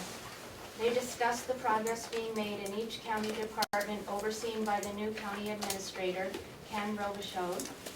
It certainly seems to be heading in the right direction. We are happy to hear this. They discussed their ongoing budget negotiations and their frustrations as they are being met with resistance from the delegation. We understand their dismay. It seems the reported annual estimated revenues are not being met and are unattainable. This can cause a false budget to be passed. The supplemental budget that was appropriated in 2014 is approximately the same amount the delegation is asking to be removed from the 2015 budget. We support the county commissioners and would like to see more compromise on behalf of the delegation to work with the commissioners as well as department heads to come up with budget cuts instead of putting a number out there to reduce the entire budget by, with no specific areas as to where the cuts are to take place. If the proposed reduction amount is unattainable, we run the risk of taking 3 steps back. We ask that you take our view into consideration. Let's move forward. It is in the best interest of Carroll County. Best regards, the Albany Board of Selectmen. And it's signed, it's by all 3 selectmen. Okay, thank you. Would you pass that over to the, okay. Are there any other public comments? No, you're not a public. Can I have a private comment then? You can have a commissioner comment. Okay, thank you. Well, I just want to, First of all, let me close public comments. Okay, yes, sir. So, Commissioner? Thank you. I just wanted to point out that I believe that this budget sheet that you have contains all the updated numbers from last year. And I believe if you look at it, and you look at the total amount of expenses that the county was under, and the total amount of revenue that the county was over, that it shows a rather sizable surplus from last year's operations, over $2 million in fact. We haven't mentioned that, and I think that would put the counties, the members of the county, somewhat at ease if we just happened to mention that the final numbers were in, and the surplus designated by that is quite sizable. Thank you. Okay, could I have a motion to go into convention? Second. All right. We had one motion that I want to do separately, and that was the $30,000 from fund balance. So could I have a motion to approve? Thank you. Second. All those in favor? Aye. This is the $30,000 fund that. Money from the fund balance, okay? All those in favor? Aye. Okay, opposed? Okay. We also had a motion on the minutes from our last meeting. I'll move to pass, to approve. Okay, seconded by Representative Cordelli. Any discussion? I think I have to abstain. Oh, you weren't here? Oh, you weren't. All in favor? Aye. Opposed? One abstention because we were not here. Okay, that's fine. We have a lot of things going on in the budget, but I don't think we need to approve those in convention because we're not done yet. And so I would like to just hold off on those because we will, we'll be resurrecting this on the 14th at 9 o'clock. Okay? So I think I can do that without a problem. Okay. Is there anything else that, Melissa, did we miss anything, Ed? Do you want the roll call vote, or we're gonna worry about that? Don't go anywhere, Damon. Damon, don't go anywhere. What do you mean? This roll call vote that we did in convention, we don't need to do that. No, this is Good. one. It's fine. Yeah. but- Okay. No, she can just take it. I know. What was that on? That was the reduction of the line to $2,800, which takes out the Association of Counties. Oh, well, see, we haven't approved that budget yet, Good, so fine. I think we can, Move to come out of convention? second, Second? all those in favor? Aye. Opposed? Well, Motion to adjourn? thank you, and we will, do I have a second one? Yes. To the county administrator, Ken, Yes, I'm sorry. whenever his 91A request is filled, can we get a copy of what you found? Absolutely. Thank you, Madam Chairman. Yeah, I find this interesting that this Yes. It's not my curiosity. George Malgrass, Blair. Blair, has someone named Raymond Bauer send his email to him. Okay, so, no, we're done. Yeah. We will meet on the 14th at 9 o'clock to continue our budget discussions.